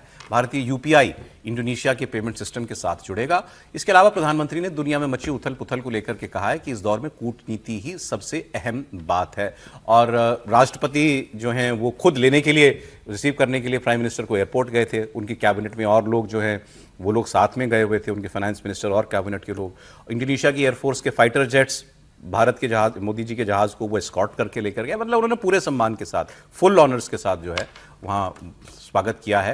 प्रधानमंत्री ने वहां पहुंच के एक अहम बयान दिया, क्योंकि ये भारत में चर्चा में रहा इन दिनों, फिलिस्तीन के विषय पर। प्रधानमंत्री मोदी ने कहा कि हम 2 राज्य समाधान, 2 स्टेट सोल्यूशन और दीर्घकालिक शांति का समर्थन करते हैं। प्रधानमंत्री का यह बयान गाजा सरकार को, हमास के गाजा सरकार को भंग करने के बाद आया। यह इंपॉर्टेंट है। कल ही हमास, जिसकी सरकार चलती थी गाजा में, अब तो गाजा बचा ही नहीं, उसने अपनी सरकार भंग कर दी है, गाजा की सरकार को भंग कर दिया है। और वहां पर जो पीस सोल्यूशन ट्रंप ने निकाला था, उसका स्टेज 2, जिसमें हथियार डालने के बाद सत्ता का हस्तांतरण करना था हमास को, एक नई व्यवस्था बनानी थी जो यूएन की देखरेख में बननी थी, उसको वो अब हैंडओवर करेगा अपनी सत्ता की चाबियां, एक न्यूट्रल व्यवस्था बनाई, उसके तरफ तहत उसने कदम बढ़ा लिया है। इस बीच प्रधानमंत्री का यह बयान सुनिए। वैश्विक उथल पुथल के इस दौर में भारत का मानना है कि डायलॉग और डिप्लोमेसी की भूमिका पहले से कहीं अधिक महत्वपूर्ण हो गई है। पैलेस्टाइन के विषय पर हम 2 स्टेट सॉल्यूशन और लॉन्ग टर्म पीस का समर्थन करते हैं। फ्रेंड्स, एक सुनहरा दौर हम दोनों देशों के सामने दस्तक दे रहा है। 2 स्टेट सोल्यूशन की बात एक बार फिर प्रधानमंत्री मोदी ने दोहराई, जो भारत सरकार का आज का नहीं, दशकों पुराना फिलिस्तीन की समस्या को लेकर के रुख रहा है। लेकिन भारत में क्या हो रहा था, अभी आपको एक बता दूं, एक इंटरव्यू में, अमेरिका में एक इंटरव्यू दे रहे थे इजराइल के प्रधानमंत्री नेतन्याहू। तो उसमें इंटरव्यू में उनको वहां के उपराष्ट्रपति JD वैंस का बयान सुनाया एंकर ने, और JD वैंस उसमें एक कह रहे थे कि अमेरिका दुनिया में इकलौता देश है जो मित्र देश बचा है इजराइल का, बाकी कोई और देश अब दोस्ती नहीं रखना चाहते इजराइल के साथ। उसी इंटरव्यू में तुरंत इसके बाद जवाब दिया नेतन्याहू ने कि वैंस साहब अच्छे आदमी, लेकिन वो एक छोटे से देश का नाम भूल गए, उसका नाम भारत है, जिसकी आबादी 1.5 अरब है। और वहां एक बार जाकर के देख लीजिए कि इजराइल के लिए और मेरे लिए वहां पर लोगों में कितना प्रेम है। तो ये बात बार बार दोहरा रहे हैं नेतन्याहू कि भारत में मुझे बड़ा प्यार मिलता है। इस बात को उठाया कांग्रेस पार्टी ने, और कांग्रेस पार्टी की तरफ से जयराम रमेश ने सोशल मीडिया पर पोस्ट किया और उन्होंने कहा कि जो नेतन्याहू दुनिया में बिल्कुल अलग थलग पड़ गए हैं, प्रधानमंत्री मोदी उनकी भक्ति में लीन है, जबकि अमेरिकी उपराष्ट्रपति JD वैंस तक ने नेतन्याहू को आईना दिखा दिया है। तो ये कल हुआ प्रकरण, और आज मोदी जी ने फिर 2 स्टेट सोल्यूशन की बात कर दी है। मतलब फिलिस्तीन पर भरोसा नहीं कर पा रही कांग्रेस पार्टी इस सरकार पर। देखिए, मुझे लगता है कि कांग्रेस पार्टी का अपना भ्रम है, अपनी मजबूरी है। मुसलमान मतों के चक्कर में वो भारत की विदेश नीति को बार बार कटघरे में खड़ा करते हैं। भारत सरकार की नीति कभी ऐसी नहीं रही कि वो फिलिस्तीन विरोधी है। भारत सरकार की तरफ से आप सबसे बड़ा किसके स्टेटमेंट को मानेंगे? नरेंद्र मोदी को। और अभी का स्टेटमेंट मत मानिए, नरेंद्र मोदी तो दोनों जगह जा चुके हैं ना, वो तो दोनों देशों के राष्ट्राध्यक्षों से मिल चुके हैं। हां, भारत एक चीज पर स्पष्ट है, जो हमास ने इजराइल पर हमला किया वो हमला आतंकवादी हमला था और हम आतंकवाद के विरुद्ध हैं। अब कांग्रेस, कई बार दुर्भाग्य भी हो जाता है कि कांग्रेस तो खुद आतंकवाद से, मतलब देश के तौर पर तो जूझ ही रही थी उसके समय पे, निजी तौर पर भी उनके प्रधानमंत्री जब रहे उनकी पार्टी के, देश के वो प्रधानमंत्री थे लेकिन उनकी पार्टी के भी तो बार बार वो कहते हैं कि हमने बलिदान दिया, तब भी वो आतंकवाद को उस तरह से नहीं उसके खिलाफ लड़ते जैसे लड़ना चाहिए। और फिर मैं जोड़ रहा हूं, मुसलमान मतों की मजबूरी में भारत की विदेश नीति पर हमला, ये बिल्कुल ठीक नहीं है। भारत सरकार की नीति में बदलाव सिर्फ इतना आया है कि अगर इजराइल हमारी मदद करता है तो हम खुलकर उसको बोलते भी हैं। इसके अलावा और कोई भारत के स्टैंड इस बार तो भारत सरकार ने या नरेंद्र मोदी ने कुछ बोला भी नहीं था। इस बार तो नेतन्याहू बोले, इसीलिए कह रहा हूं, कांग्रेस कूदी उसमें, तब भी कूद गई। अच्छा, ट्रंप की बात कर लेते हैं सर। डोनाल्ड ट्रंप क्या कर रहे हैं इन दिनों? क्योंकि शांति चल गई तो वो भी उठते होंगे, आज क्या है, नथिंग एक्साइटिंग, क्या करें आज, कहीं नहीं बम मारना मुझे, चलो खैर। तो लेकिन वो प्रेस कॉन्फ्रेंस रोज कर लेते हैं और वो प्रेस कॉन्फ्रेंस में उन्होंने फिर कहा कि ईरान न्यूक्लियर बम नहीं बनाएगा, ये मैं सुनिश्चित करूंगा। हम वहां न्यूक्लियर डस्ट जो उनकी दब गई है उसको भी हम उठा करके लेके आएंगे, ये भी दावा उन्होंने दोबारा किया। और उन्होंने कहा कि ईरान तो मरा जा रहा है भाई डील करने के लिए, इज बेगिंग कि डील करो हमसे। वो तो उनके यहां पर अभी वो चल रहा है, अंतिम संस्कार की प्रक्रिया चल रही है अब आयतुल्लाह खामेनी की, इसलिए हम कुछ कर नहीं रहे हैं। लेकिन फिर उन्होंने कहा कि देखो ये झगड़ा खत्म तो होगा, या तो डील से खत्म होगा या फिर लड़ाई से खत्म होगा, और मैं दोनों ही तरीकों से बिल्कुल आश्वस्त हूं कि इस समस्या का पूरा समाधान मैं करके जाऊंगा। We're either going to make a deal or we're going to finish the job, okay? And it won't be tough to finish the job. I'd rather make a deal because I don't want to affect 91 million people. We can knock down their bridges in 1 hour. We can knock out their energy supply, all of those big plants that they built, big, beautiful, modern plants. They had a lot of money. They don't have any money now. We haven't given them any money. रहम करें Trump दुनिया पर, शांति चल रही है, तेल के दाम $70 के नीचे आ गए हैं, फिर कुछ ना कर दें। हाँ, एक बड़ा मजेदार बयान इन्होंने कल की प्रेस कॉन्फ्रेंस में दिया। इन्होंने कहा तेल के दाम का ही सवाल हुआ कि तेल के दाम तो कम हो गए काफी। इन्होंने कहा किसकी वजह से, कौन लगता है तुमको इसके पीछे है? मैं, मेरी वजह से कम हुए हैं। पहले तुम जंग शुरू करो, फिर तुम जंग रोक दो तो तुम क्रेडिट भी लो कि अब दुनिया को मैंने किसी संकट से बचा लिया। लेकिन उन्होंने कहा तेल के दाम इसलिए स्थिर हैं और नीचे जा रहे हैं क्योंकि जब ये पूरा संकट चल रहा था उस वक्त हम ईरान से चोरी छुपे, मतलब उस स्ट्रेट ऑफ हॉर्मुज से हमने सैकड़ों जहाज निकाले तेल के, तो वो आपूर्ति बनी रही वहां के तेल की। इसीलिए बोले ईरान को पता नहीं लगता था, लेकिन हमने तो सैकड़ों जहाज उस टाइम भी निकाले थे, इस वजह से तेल के दाम कम हो रहे हैं। संजय, अब ट्रंप साहब तो ट्रंप ही है, वो तो मतलब ईरान को न मरने देंगे न जीने देंगे, तो दोनों स्थिति में ईरान को रखना चाहते हैं। ईरान को लेकर वो अभी फिर बोल रहे हैं कि भाई वहाँ इतना मतलब अभी चल रहा है तो हम देख रहे हैं अगर डील साइन नहीं होगी तो फिर हम ईरान पे हमला करेंगे। ईरान में कैसे स्वागत हो रहा है ट्रंप साहब का, वो तो एक पोस्टर तो दिखा दीजिए। जी सर। हाँ, वहाँ पर तो नारे लग रहे हैं, मतलब डेट टू अमेरिका और उसको लेकर, ईरान के अंदर अमेरिका को लेकर। और ट्रंप मुझे लगता है कि अब इंतजार करेंगे, और ईरान में मुझे लग रहा है कि अभी वो इंतजार कर रहा है, एक बार उनका कि जो फ्यूनरल की सारी प्रोसेस हो जाएगी उसके बाद मुझे लगता है कि वो ईरान फिर बात करेगा। और यह मुझे लगता है कि लड़ाई रुकने नहीं वाली, लड़ाई चलती रहेगी, पीस टॉक इतनी आसानी से होने नहीं वाली, क्योंकि जिस तरीके से ट्रंप के लगातार जिस तरीके से लगातार बयान आ रहे हैं उकसाने वाले, ईरान को धमकी देने वाले, और ईरान भी जिस तरीके से रिएक्ट कर रहा है ट्रंप को लेकर, तो मुझे लगता नहीं कि इसके बीच कोई शांति समझौता होने वाला है। ट्रंप का पोस्टर लगाया गया जूते मारने के लिए, बिल बोर्ड पे ट्रंप का पोस्टर जानबूझ के लगाया गया। ट्रंप तो वहां कोई प्रचार नहीं कर रहे ना, तो ट्रंप का पोस्टर क्या कर रहा है वहां? ये पोस्टर जानबूझ के लगाया गया कि आओ और इस पर जूते मारो। ये वहां ईरान में हो रहा है। अब ट्रंप साहब अगर ये देखेंगे तो ट्रंप साहब कैसा रिएक्ट करेंगे ईरान जानता है। तो ईरान में मुझे लगता है चाहता है कि भाई ये जो डील की बातचीत हो रही है नहीं हो, किसी ना किसी तरीके से हमारा ये मामला चलता रहे। ये मामला चलता रहेगा, इतना आसान नहीं है। ट्रंप को लग रहा है कि ये डील साइन करेंगे, और ईरान फिलहाल इस मूड में नजर नहीं आता। आने वाले समय मुझे लगता है कि और मुश्किल होगी दोनों। सर ये अब लेकिन शांति मतलब शांति से ज्यादा ये तेल का संकट फिलहाल जो है ये सुलझा हुआ दिख रहा है। फिलहाल सुलझा हुआ लग रहा है, लेकिन शांति मुझे लगता है बहुत सारे किंतु परंतु पर निर्भर करेगी ट्रंप जैसे व्यक्ति को होते हुए। लेकिन एक विडंबना आप देखिए कि डेमोक्रेसी को सबसे बढ़िया फॉर्म ऑफ गवर्नमेंट माना जाता है, लेकिन दुनिया की सबसे ओल्डेस्ट डेमोक्रेसी अमेरिका में एक तरफ अश्वेत बराक ओबामा राष्ट्रपति बनते हैं, वो उसकी ताकत दिखाता है। उसी ओल्डेस्ट डेमोक्रेसी में डोनाल्ड ट्रंप जैसे अस्थिर और अविश्वसनीय व्यक्ति राष्ट्रपति बनते हैं दूसरी बार, और वो भी दूसरी बार। पहले बार के बुरे अनुभव के बावजूद कैपिटल हिल्स में क्या क्या हुआ था, उसके बाद भी बन जाते हैं। तो बड़ी विचित्र स्थिति है। और अब तो 250वां साल चल रहा है अमेरिका की डेमोक्रेसी का। हो गया सर उसका 250 हाँ, साल का जस्ट तो कुल मिलाकर के सर वो है ना, वो क्या तुम्ही ने दर्द दिया है, समुद्र मंथन से क्या निकले कोई नहीं जानता। तुम्ही ने दर्द दिया है, तुम्ही दवा देना, वो हाल ट्रंप का हो रहा है कि मैंने जंग छेड़ी, मैं इसका एक खबर आपको पाकिस्तान की मैं देता हूं। पाकिस्तान में इन दिनों सबसे बड़ी कंट्रोवर्सी ये चल रही है कि उनके डिप्टी प्राइम मिनिस्टर का पोता वो गैंगरेप और अपहरण के, वो भी विदेशी नागरिकों के गैंगरेप और अपहरण का दोषी है और वो पुलिस की रिमांड में गिरफ्तार है। अब इस पर देखिए आगे क्या इसमें बात निकल करके सामने आई है। आगे बढ़ा दीजिए इसको। डिप्टी सीएम इशाक डार हैं, वहां के फॉरेन मिनिस्टर भी हैं ये। इनका पोता फंसा हुआ है रजा डार। विदेशी महिलाओं को बंधक बनाया, गैंगरेप किया और फिर उन्हीं को एयरपोर्ट छोड़ने जा रहा था। रास्ते में गाड़ी की टक्कर हो गई और वो लड़कियां भाग गई गाड़ी से कूद करके, इसलिए वो बच गई। इसमें क्रिप्टो करेंसी का मामला जुड़ करके सामने आया, इसलिए इंपॉर्टेंट है ये बात आपसे कहना, क्योंकि इसमें ट्रंप भी जुड़ते हैं। दरअसल रजा डार पिछले साल सिंगापुर में इन दोनों महिलाओं से मिला और उनके साथ रजा डार का क्रिप्टो करेंसी का कुछ लेन देन भी चलता था। अब यह पता चल रहा है कि रजा डार ने बिजनेस वीजा का इंतजाम कराया इन दोनों के लिए और फिर इनको पाकिस्तान बुला लिया। बुलाने वाला भी यही था, इशाक डार का बेटा, पोता। फिर उसके बाद इनके लिए घर भी उसने अरेंज किया, उनको उस घर में रखा और फिर उस घर में घुसता है एक दिन, उन लोगों के साथ रेप किया जाता है, दोनों लड़कियों के साथ मारपीट की जाती है और उनसे कहा जाता है अपने घर वालों से फिरौती का इंतजाम करवाओ। वो $1 लाख दे देते हैं। $1.5 मिलियन मांगा इसने, वो $1 लाख इसके अकाउंट में जमा कर देते हैं और फिर ये कहता है कि तुम्हारे पास जितनी क्रिप्टो करेंसी है वो भी मुझे ट्रांसफर करो। ये सब कुछ चल रहा होता है। जब $1 लाख उसको मिल जाते हैं तब वो राजी होता है कि मैं तुमको एयरपोर्ट छोड़ूंगा और तुम सीधे यहां से चली जाओ, किसी की शिकायत नहीं करोगी तुम।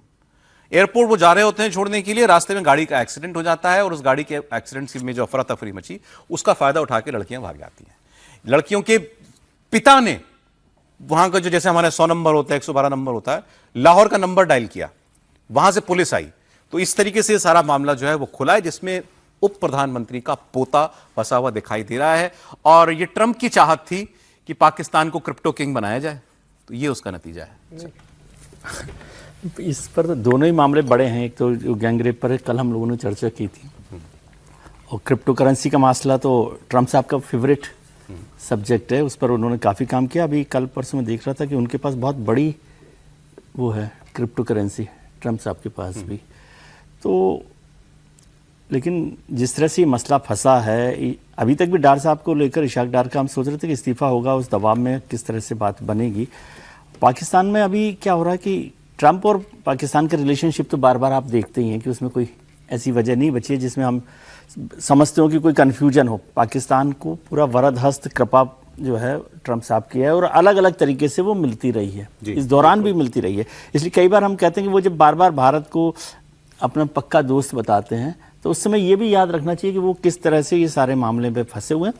पाकिस्तान में अभी डार साहब इसलिए बचे हुए हैं क्योंकि वहाँ के जो दूसरे बड़े मसले हैं वो सरकार को परेशान किए हुए हैं, तो वहां पर उसकी वजह से थोड़ा सा छोटी छोटी बातों पे इस्तीफा थोड़ी होता है सर वहां पे। हाँ, एक लाइन आप कुछ करते सर, समय नहीं, मैं तो यही कह रहा हूं कि ट्रंप ने तो अमेरिकी नीतियों को इसके हिसाब से बनाया है। ये पूरा का पूरा उनका जो WLF ऐसे कुछ करके उनका वर्ल्ड लिबर्टी फाउंडेशन, उसमें उनके बेटे, और पहली बार हुआ होगा कोई अमेरिकी राष्ट्रपति, वहां राष्ट्रपतियों के बिजनेस होते हैं, लेकिन अगर वो राष्ट्रपति बन गए तो उससे अपने आप को विड्रॉ कर लेते हैं। ये तो विड्रॉ नहीं कर रहे हैं, इनके बेटों की फर्म है और उसमें वो बाकायदा उसका हिस्सा ले रहे हैं और सबसे बड़ा हिस्सा पाकिस्तान से आ रहा है। चलें, उसी फेर में फंस गए के उप प्रधानमंत्री जी के पोते।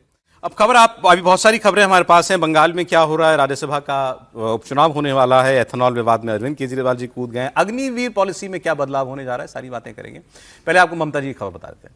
पश्चिम बंगाल के साउथ 24 परगना में एक बहुत ही दुर्दांत, मतलब बहुत ही दुखदायी कहना चाहिए, एक अपराध हुआ है। एक 11-12 साल की बच्ची के साथ बलात्कार और फिर उसकी हत्या, बोरे में उसकी लाश मिली और इसके बाद से वहां पर अब इस पर पॉलिटिक्स भी हो रही है। ममता जी ने कल एक कैंडल मार्च निकाला इस घटना को लेकर के, उसकी तस्वीर आप पहले देख लीजिए। और उन्होंने आरोप लगाया कि वो पीड़ित परिवार से मुलाकात करना चाहती थी लेकिन उनको पुलिस ने रोका। हमने कल तस्वीरें भी दिखाई थी, उनके घर के बाहर भारी तादाद में पुलिस बल परसों रात से ही जो है वो तैनात कर दिया गया था। इस बीच आज चीफ मिनिस्टर शुभेंदु अधिकारी खुद पीड़ित परिवार से मुलाकात करने के लिए बरुईपुर जाएंगे। फोन पर वो बच्ची के पिता से बात कर चुके हैं। ये शनिवार की वारदात है। 13 साल की उम्र की बच्ची थी जिसके साथ ये दरिंदगी हुई। अब वो अपनी एक सहेली के लिए, अपनी फ्रेंड के लिए, वो उसका जन्मदिन था, उसके लिए केक लेने के लिए जा रही थी। तो रास्ते में से उसको कुछ लोगों ने किडनैप किया, फिर बच्ची के साथ दुष्कर्म किया गया और बाद में उसको तालाब में फेंक दिया गया। लड़की की बॉडी जब मिली और उसमें यह बात भी सामने आई कि उसके साथ दुष्कर्म भी हुआ है, तो लोग बहुत ज्यादा नाराज हो गए। उन्होंने शव को रोड पर रखकर रोड जाम की, रेलवे ट्रैक को जाम करने की कोशिश की गई, कुछ पुलिस की गाड़ियों में आग भी लगा दी गई। ये सब कुछ हुआ है वहां पर। अब इसमें बात क्या है कि इसमें कम्युनल एंगल भी सामने आ रहा है, लेकिन चूंकि इसकी बहुत रिपोर्टिंग नहीं हुई है इसलिए मैं बहुत ज्यादा कह नहीं सकता। लेकिन शुभेंदु अधिकारी ने भी ये आरोप लगाया कि इसमें कम्युनल पॉलिटिक्स ना करे तृणमूल कांग्रेस।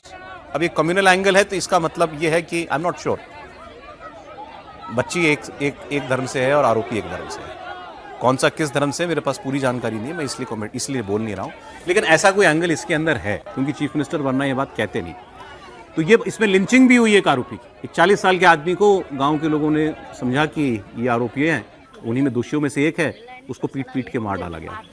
तस्वीरें आप उस इलाके की तस्वीरें देख रहे हैं। अब लोगों में बड़ी नाराजगी इस बात को लेकर के है। अब ममता बनर्जी को एक मुद्दा मिला है और Bharatiya Janata party narrative control करने के चक्कर में है, इसलिए चीफ मिनिस्टर वहां पर खुद जा रहे हैं। क्या बताया जा रहा है, ये शायद बच्ची की तस्वीर है जाते हुए की, सीसीटीवी फुटेज है एक मिली है जिसमें वो जाती हुई दिखाई दे रही, छोटी सी बच्ची, छोटी उम्र की। तो इस पर सरकार की मंत्री अग्निमित्रा पॉल, उन्होंने ममता बनर्जी की इस पर राजनीति को लेकर कुछ कहा है, सुनिए। 15 साल तो जाने का टाइम नहीं मिला ममता बनर्जी को। 15 साल तो बहुत घटना हुआ ममता बनर्जी। 15 साल into 365 days into 12 into 60 minutes, हर मिनट में बलात्कार हुआ। आपको तो टाइम नहीं मिला।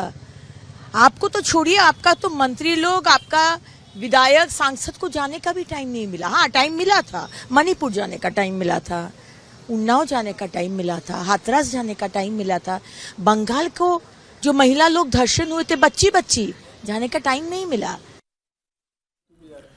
अग्निमित्रा पॉल कह रही, दूसरे राज्यों में जाने का समय तो ममता जी के पास हमेशा रहा है। बंगाल में किसी ऐसी घटना पर पहली बार ममता जी सड़क पर उतरी हुई दिखाई देती है। तो उनका कहना है कि राजनीति कर रही हैं, लेकिन ये माना जा रहा है कि ये शुभेंदु सरकार का पहला बड़ा टेस्ट है लॉ एंड ऑर्डर का। सर समीर जी, क्योंकि जैसे मैंने कहा, वहां पर रेलवे ट्रैक बाधित करने का काम, पुलिस की गाड़ियों में आग लगाने का काम, पुलिस वाले घायल भी हुए हैं पत्थरबाजी वगैरह में, वो सब कुछ हो चुका है और मामला बड़ा सेंसिटिव है क्योंकि बच्ची के साथ दुष्कर्म और हत्या का मामला है। बहुत बड़ा मामला और बहुत मतलब हैवानियत की गई उस बेटे के साथ। मतलब वो जिंदा थी, जब उसको छोड़ा, उसको फिर उन्होंने बोरे के अंदर जिंदा पैक किया और उस बोरे को उन्होंने तालाब में फेंका।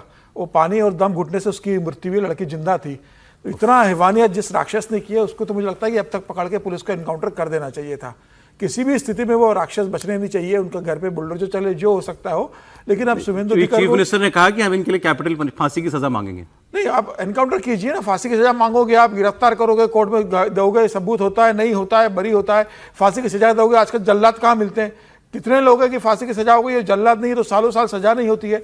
तो इस मामले में मुझे लगता है कोई रहम नहीं होना चाहिए, तत्काल उनको पकड़ा जाए और फास्ट ट्रैक में चला कर उनको गोली मारकर उनको खत्म किया जाए मामले को लेकर। लेकिन अब शुभेंदु अधिकारी के लिए एक बड़ी चुनौती है। अब आप ये नहीं कह सकते कि भाई ये बंगाल में ममता का शासन है, उनके लोग चल रहे हैं। गृह मंत्रालय मुख्यमंत्री के पास है, आप मुख्यमंत्री पास है, पूर्ण बहुमत की सरकार आपके पास है, विपक्ष विहीन बंगाल इस समय हो चुका है, आपके पास पूरी सत्ता है। अब लॉ एंड ऑर्डर की ओर आप ध्यान दीजिए और पूरी तरीके से बंगाल में इस तरीके से जो हैवानियत करने वाले लोग हैं उनको चुन चुन कर बंगाल से बाहर कीजिए, सजा दिलवाइए। ये घटना नहीं, और भी घटना है बंगाल के अंदर। खबर है कि इस तरीके से घटनाएं वहां पर शुरू हो चुकी है।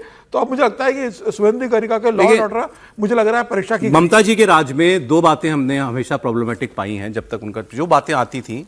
एक की लॉ एंड ऑर्डर की ऐसे परिस्थितियां समय समय पर उत्पन्न होती थी, कभी कहीं कभी कहीं कभी कहीं।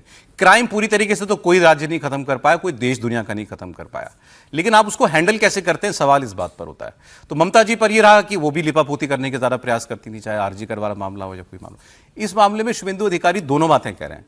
पहले वो कह रहे हैं कि इस पर कम्युनल पॉलिटिक्स ना हो, दूसरा वो कह रहे हैं कि हम जो आरोपियों को पकड़ेंगे और इनको फांसी की सजा की मांग करेंगे, और तीसरी बात, जिस आदमी की मॉब लिंचिंग हुई है उस पर भी उन्होंने कहा है कि ये भी हम नहीं होने देंगे, कि मॉबोक्रेसी या भीड़ तंत्र जो है उसको हम छूट दे दें, ऐसा भी नहीं होने देंगे।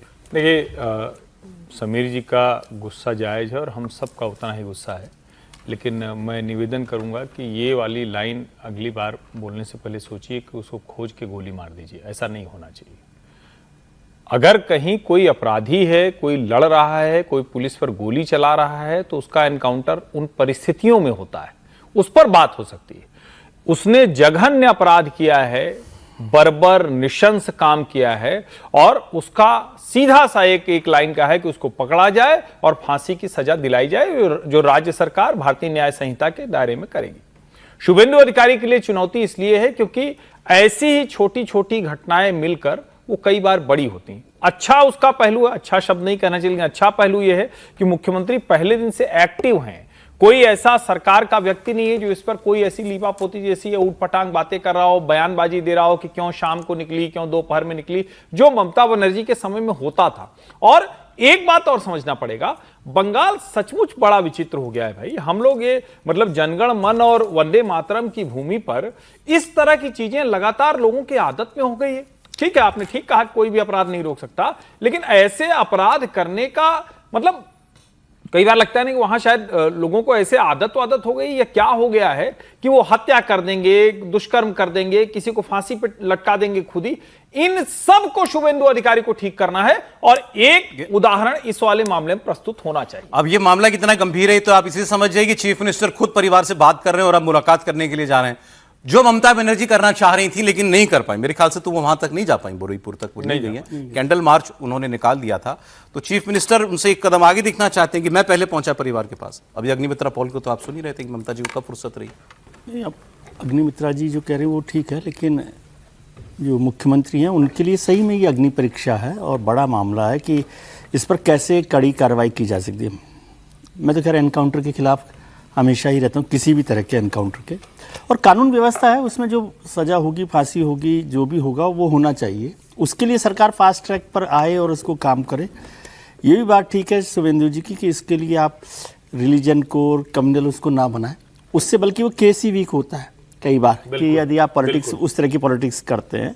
हालांकि वैसे इससे उल्टा मामला होता तो शायद शुभेंदु जी ऐसा नहीं कहते, लेकिन जो मोबोक्रेसी है ना वो इम्पोर्टेंट बात है। मोबोक्रेसी की बात शुभेंदु जी कर रहे हैं, मोबोक्रेसी की बात तो शुभेंदु जी को पहले दिन करनी थी जब से ये अंडे फेंकने की बात हुई। वो धीरे धीरे बढ़ता है ना, लोगों का गुस्सा, लोगों की आदतें ऐसे ही बदलती। मतलब मैं ये नहीं कह रहा, कोई कहेगा कि नहीं वो तो बिल्कुल अलग बात है, ये अलग बात है, लेकिन आप सड़कों पर जब इस तरह से छूट देने लगते हैं तो वो कहीं ना कहीं पहुंचती है। इसलिए उस पर ज्यादा काम करने की भी उतनी सख्ती होनी चाहिए जितना बच्चे के गुनहगारों के साथ। बिल्कुल, जिन्होंने उसकी लिंचिंग की एक आदमी की, उनके खिलाफ भी सख्त, उनके खिलाफ भी होनी चाहिए, वैसी होनी चाहिए। अब थोड़ा सा एक लाइन तो बोलना जरूर, बिल्कुल सख्त कार्रवाई, लेकिन इन दोनों घटना को मत जोड़िए भाई। मैं कई बार आग्रह करता हूं कि अंडा फेंकना, जिसकी लिंचिंग करके एक आदमी को मारा गया, वो तो बिल्कुल ठीक बात है, उसमें कोई, लेकिन ये अंडा फेंकना या वो सब जो, और उस पर भी FIR हुए, उस पर भी गिरफ्तारियां हुई। आगे खबर बंगाल से ही थोड़ी राजनीतिक खबर यह है कि बंगाल में 3 राज्यसभा चुनाव, उपचुनाव का ऐलान कर दिया गया है। 3 सीटें तृणमूल सांसदों के इस्तीफे से ही खाली हुई हैं। टीएमसी के सांसद सुखेंदु शेखर रॉय ने पहले इस्तीफा दिया था, फिर प्रकाश चिकबराइक ने इस्तीफा दिया, फिर सुष्मिता देव ने इस्तीफा दिया। ममता बनर्जी के 80 में से 60 विधायक चले गए थे, अलग गुट बना लिया था। अब ये 3 सांसद जो हैं ये जाहिर है कि बीजेपी के टिकट पर लड़ेंगे और जीत भी जाएंगे, क्योंकि असेंबली में बीजेपी के पास 114 विधायक हैं और 3 सीट जीतने के बाद, माफ कीजिएगा 114 सांसद राज्यसभा में हैं बीजेपी के, तो वो आसानी से असेंबली में बहुमत है तो जिता लेंगे, 200 से ज्यादा विधायक हैं उसके पास।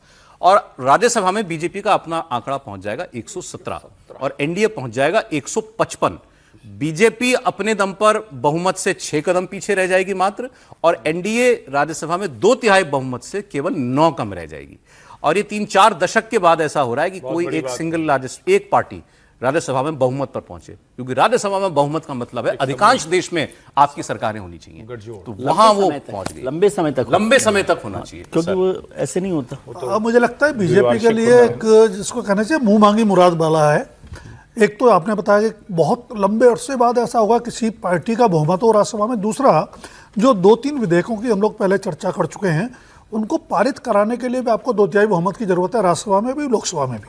तो उस दिशा में बीजेपी बढ़ रही है। जहां तक पश्चिम बंगाल के 3 सांसदों का सवाल है, जिस तरह का प्रचंड बहुमत बीजेपी को मिला विधानसभा चुनाव में, उसके चलते उनकी जीत की कोई डाउट है नहीं। लड़ेंगे भी वही लोग जिन्होंने इस्तीफा दिया, जाहिर है उस आश्वासन के बाद ही उन्होंने इस्तीफा दिया होगा, अदरवाइज तो हमारे यहाँ नेताओं में नैतिकता इतनी जल्दी जगती नहीं है। तभी जागी होगी जब आश्वासन मिला होगा। तो कुल मिलाकर के, और जहाँ तक पश्चिम बंगाल की आपने दूसरी बात कही ना, कानून व्यवस्था में इसलिए कह रहा हूँ कि ममता बनर्जी के खिलाफ दो बातें मुख्य तौर पे कही। लॉ एंड ऑर्डर, जिसमें महिला विरोधी अपराध बड़ा मुद्दा था। दूसरा भ्रष्टाचार, जिसमें कट मनी, एक्सटॉर्शन, वो सारी चीज़ें थी। तो उन चीज़ों को शुभेंदु सरकार को अपनी टॉप प्रायोरिटी में रखना पड़ेगा। सुशासन के दो महत्वपूर्ण आयाम है, बाकी चीज़ें धीरे धीरे डिलीवरी सिस्टम में आती रहेंगी। सर, अगली खबर पर बढ़ते हैं।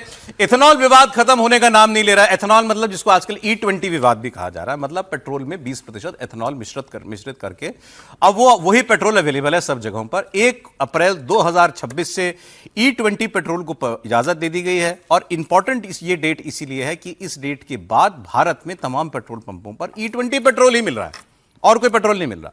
E10, E5, E15 कुछ नहीं, सीधा E20 और E0 भी नहीं। मतलब प्योर पेट्रोल शायद कुछ एक पंपों पर अवेलेबल होता है, वो महंगा भी होता है, लेकिन E20 पेट्रोल ही सब जगह पर मिल रहा है। विवाद हुआ, लोगों ने शिकायतें की कि हमारी माइलेज कम हो रही है, गाड़ी में दिक्कत आ रही है। तो उसके बाद सरकार ने इस पर सफाई भी दी। गडकरी जी बोले, गडकरी जी के बाद पेट्रोलियम मंत्री भी बोले, उन्होंने कहा कि कोई दिक्कत नहीं होती है, इससे तो परफॉर्मेंस बल्कि बेटर हो जाती है। हाँ, माइलेज में 2-4% की गिरावट होती है। कार कंपनियों को मीडिया के सामने रखा गया, उन्होंने कहा कि कोई नुकसान नहीं होगा, E20 कंप्लाइंट है अब सारी गाड़ियां। हालांकि E20 2023 से पहले की गाड़ियां E20 कंप्लाइंट नहीं है। और आज की तारीख में अधिकांश गाड़ियां, जाहिर है वो 3 साल में कितनी गाड़ियां बिकी होंगी, तो ज्यादातर जो 90% से ज्यादा गाड़ियां हैं वो तो E20 कंप्लाइंट नहीं थी। फिर भी कार कंपनियों ने कहा कि उन गाड़ियों को भी कोई प्रॉब्लम नहीं होगी, क्योंकि वो E10 के लिए तो लायक तो वो थी, तो E20 भी वो चला लेंगी। अब अरविंद केजरीवाल जी इस विषय में उन्होंने भी मौका देखा है। उन्होंने आज एक प्रेस कॉन्फ्रेंस की और उन्होंने कहा कि मामला मैं ऐसे नहीं छोड़ूंगा। अब मैं कार कंपनियों से पूछूंगा कि अब आप बताइए कि ये गाड़ियां जो हैं, इनको कोई नुकसान हो रहा है इससे, पेट्रोल से, या नहीं। जो पब्लिक के लिए जो E20 जो अभी चल रहा है, सरकारी प्रेस कॉन्फ्रेंस में जाके ये कंपनियां कहती हैं कि E20 इस्तेमाल कर लो, E10 में कोई दिक्कत नहीं होगी। इन कंपनियों ने झूठ बोला। इन तीनों कंपनियों ने, मारुति सुजुकी, टोयोटा किर्लोस्कर और हीरो मोटरकॉर्प। मैं इन तीनों को पूछना चाहता हूं कि अपने कस्टमर को धोखा मत दो, अपने कस्टमर से झूठ मत बोलो। सरकारें आती जाती रहती हैं, वैसे भी ये सरकार अब ज्यादा दिन चलने वाली नहीं है। Customer is the king. अगर लोगों ने तुम्हारा माल खरीदना बंद कर दिया, उसके बाद कहां जाओगे। और अगले हफ्ते मैं प्रधानमंत्री जी को चिट्ठी लिखूंगा कि प्रधानमंत्री जी, आपके इस मिस एडवेंचर का नुकसान जनता क्यों भुगते। आप ये बता दो कि अगर हमारी माइलेज कम होती है तो हर्जाना आपकी सरकार देगी कि कंपनी देगी। अगर हमारी गाड़ी का इंजन खराब होता है, फ्यूल सिस्टम खराब होता है, तो हर्जाना तो देखो देना पड़ेगा। ये केजरीवाल जी ये विषय उठा रहे हैं, ठीक है, उनको उठाना चाहिए, लेकिन बात तो है कि तो लोग गाड़ी तो खरीदना बंद नहीं कर देंगे। गाड़ियां तो यही कंपनियां बनाएंगी। लोग पेट्रोल भी, गाड़ी खरीदेंगे तो पेट्रोल भी खरीदेंगे। पेट्रोल भी यही सरकार बेच रही है और वही पेट्रोल बेच रही है जो वो चाहती है। मुद्दा क्या है? मुद्दा ये है कि क्या कस्टमर के पास, कंज्यूमर के पास ये चॉइस होना चाहिए कि नहीं, मैं E10 पेट्रोल खरीदूंगा, मैं E20 खरीदूंगा, या मैं शुद्ध पेट्रोल खरीदूंगा।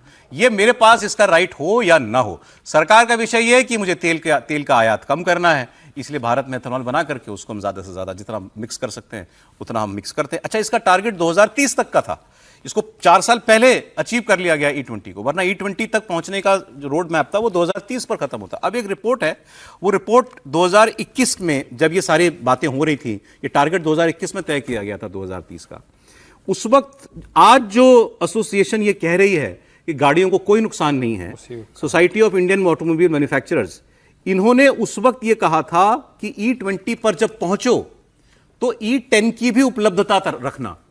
मतलब आज की तारीख में अगर E20 कंप्लाइंट आपने E20 20% मिश्रण कर दिया तो 10% मिश्रण वाला तेल भी अवेलेबल रखना, कि जो गाड़ियां E20 कंपैटिबल नहीं है उनको वो E10 पेट्रोल मिल पाए। लेकिन अब देश में केवल E20 पेट्रोल मिल रहा है। झगड़ा केवल इतना है। अब ओडिशा के पेट्रोल पंप डीलर एसोसिएशन का मैं बयान देख रहा था, आपको दिखाता हूं। उन्होंने मांग की है कि भाई विचार कीजिए। क्यों? क्योंकि लोगों की गाड़ी में दिक्कत आती है इस पेट्रोल से, फिर वो झंझट करने हमारे पेट्रोल पंप पे आते हैं कि आपने मेरे को खराब पेट्रोल दिया। जो पब्लिक के लिए जो E20 जो अभी चल रहा है, उसके जो डीलर लोग जो फेस कर रहा है, उसका जो प्रॉब्लम है, उसको अभी सरकार को हम निवेदन करते हैं, उनको पुनर्विचार के लिए हम बोलेंगे कि इंडिया को छोड़कर बाहर में सब 10% है थ्रू आउट द वर्ल्ड, ये इंडिया में ओनली 20% है। उसके लिए जो गाड़ी हमारा जो इंडिया में जो गाड़ी आ रहा है वो सपोर्ट नहीं कर रहा है। गाड़ी जो BS6 है, गाड़ी उस हिसाब से इंडिया में वो बनाया नहीं, जिसके लिए अभी हम लोग का प्रॉब्लम होता है। जो गाड़ी किसी का कार्बोरेटर जाम हो जाता है, किसी का बहुत कुछ प्रॉब्लम होता है। अब सर किसकी माने? सरकार तो कह रही है कोई नुकसान नहीं होता, तेल कंपनी पेट्रोल कार कंपनियां भी सामने आ गई, सरकार के साथ कोई प्रॉब्लम नहीं है। नहीं, लेकिन मुझे लगता है कि अगर सरकार ये कह रही है कि E20 से कोई दिक्कत नहीं है गाड़ी के अंदर, और अगर जनता शिकायत कर रही है, जनता के अंदर ये भ्रम की स्थिति है, दूसरे दलों के राजनेता इसको इश्यू बना रहे हैं, अरविंद केजरीवाल इसको इश्यू बना रहा है, दूसरे तमाम विपक्षी दल इसको इश्यू बना रहे हैं, तो यह घर घर की कहानी है ना। हर घर के अंदर गाड़ी है, कोई 2 व्हीलर पर घूमता है, कोई 4 व्हीलर पर घूमता है, और मध्यम वर्गीय और लोअर मध्यम वर्गीय की बड़ी क्लास है जो 2 व्हीलर पर घूमते हैं और जिनके लिए तो बिल्कुल माइलेज बहुत महत्व का रखता है कि कितनी गाड़ियां चलाते हैं। वो लोग अगर सफर करेंगे और किसी और कारण से अगर वो ठिकरा सरकार पे फोड़े कि सरकार ने E20 का अरेंजमेंट किया है, सरकार ये व्यवस्था भी कर दे कि भाई प्योर पेट्रोल भी आपको मिलेगा, लेकिन उसकी कीमतें बढ़ा दें, मुझे लगता है उसमें 15 रुपये आप ज़्यादा लो, तो फिर आपने E20 लेगा, जिसको लगेगा कि प्योर पेट्रोल मुझे महंगे में देना है वो वहाँ पर शिफ्ट होगा। आप सिर्फ थोप दोगे E20 में, और जिस तरीके से बयान आ रहे हैं कि E10 के लिए भी कहा गया था उसका अरेंजमेंट करना चाहिए।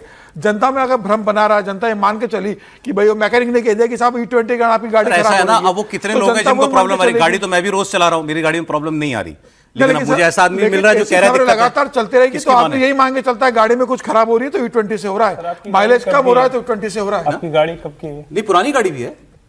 अच्छा, पुरानी गाड़ी भी, मैंने एक गाड़ी इस साल खरीदी है, लेकिन एक गाड़ी मेरे पास पुरानी भी है, उसमें ऐसी कोई प्रॉब्लम क्योंकि नहीं है। देखिए असली मुश्किल क्या है कि इन सारी संस्थाओं ने 2020 में ये कहा था कि ऐसा होगा तो मुश्किल आएगी, E20 के साथ E10 दीजिए, और असली बात पर चर्चा ही नहीं हो रही।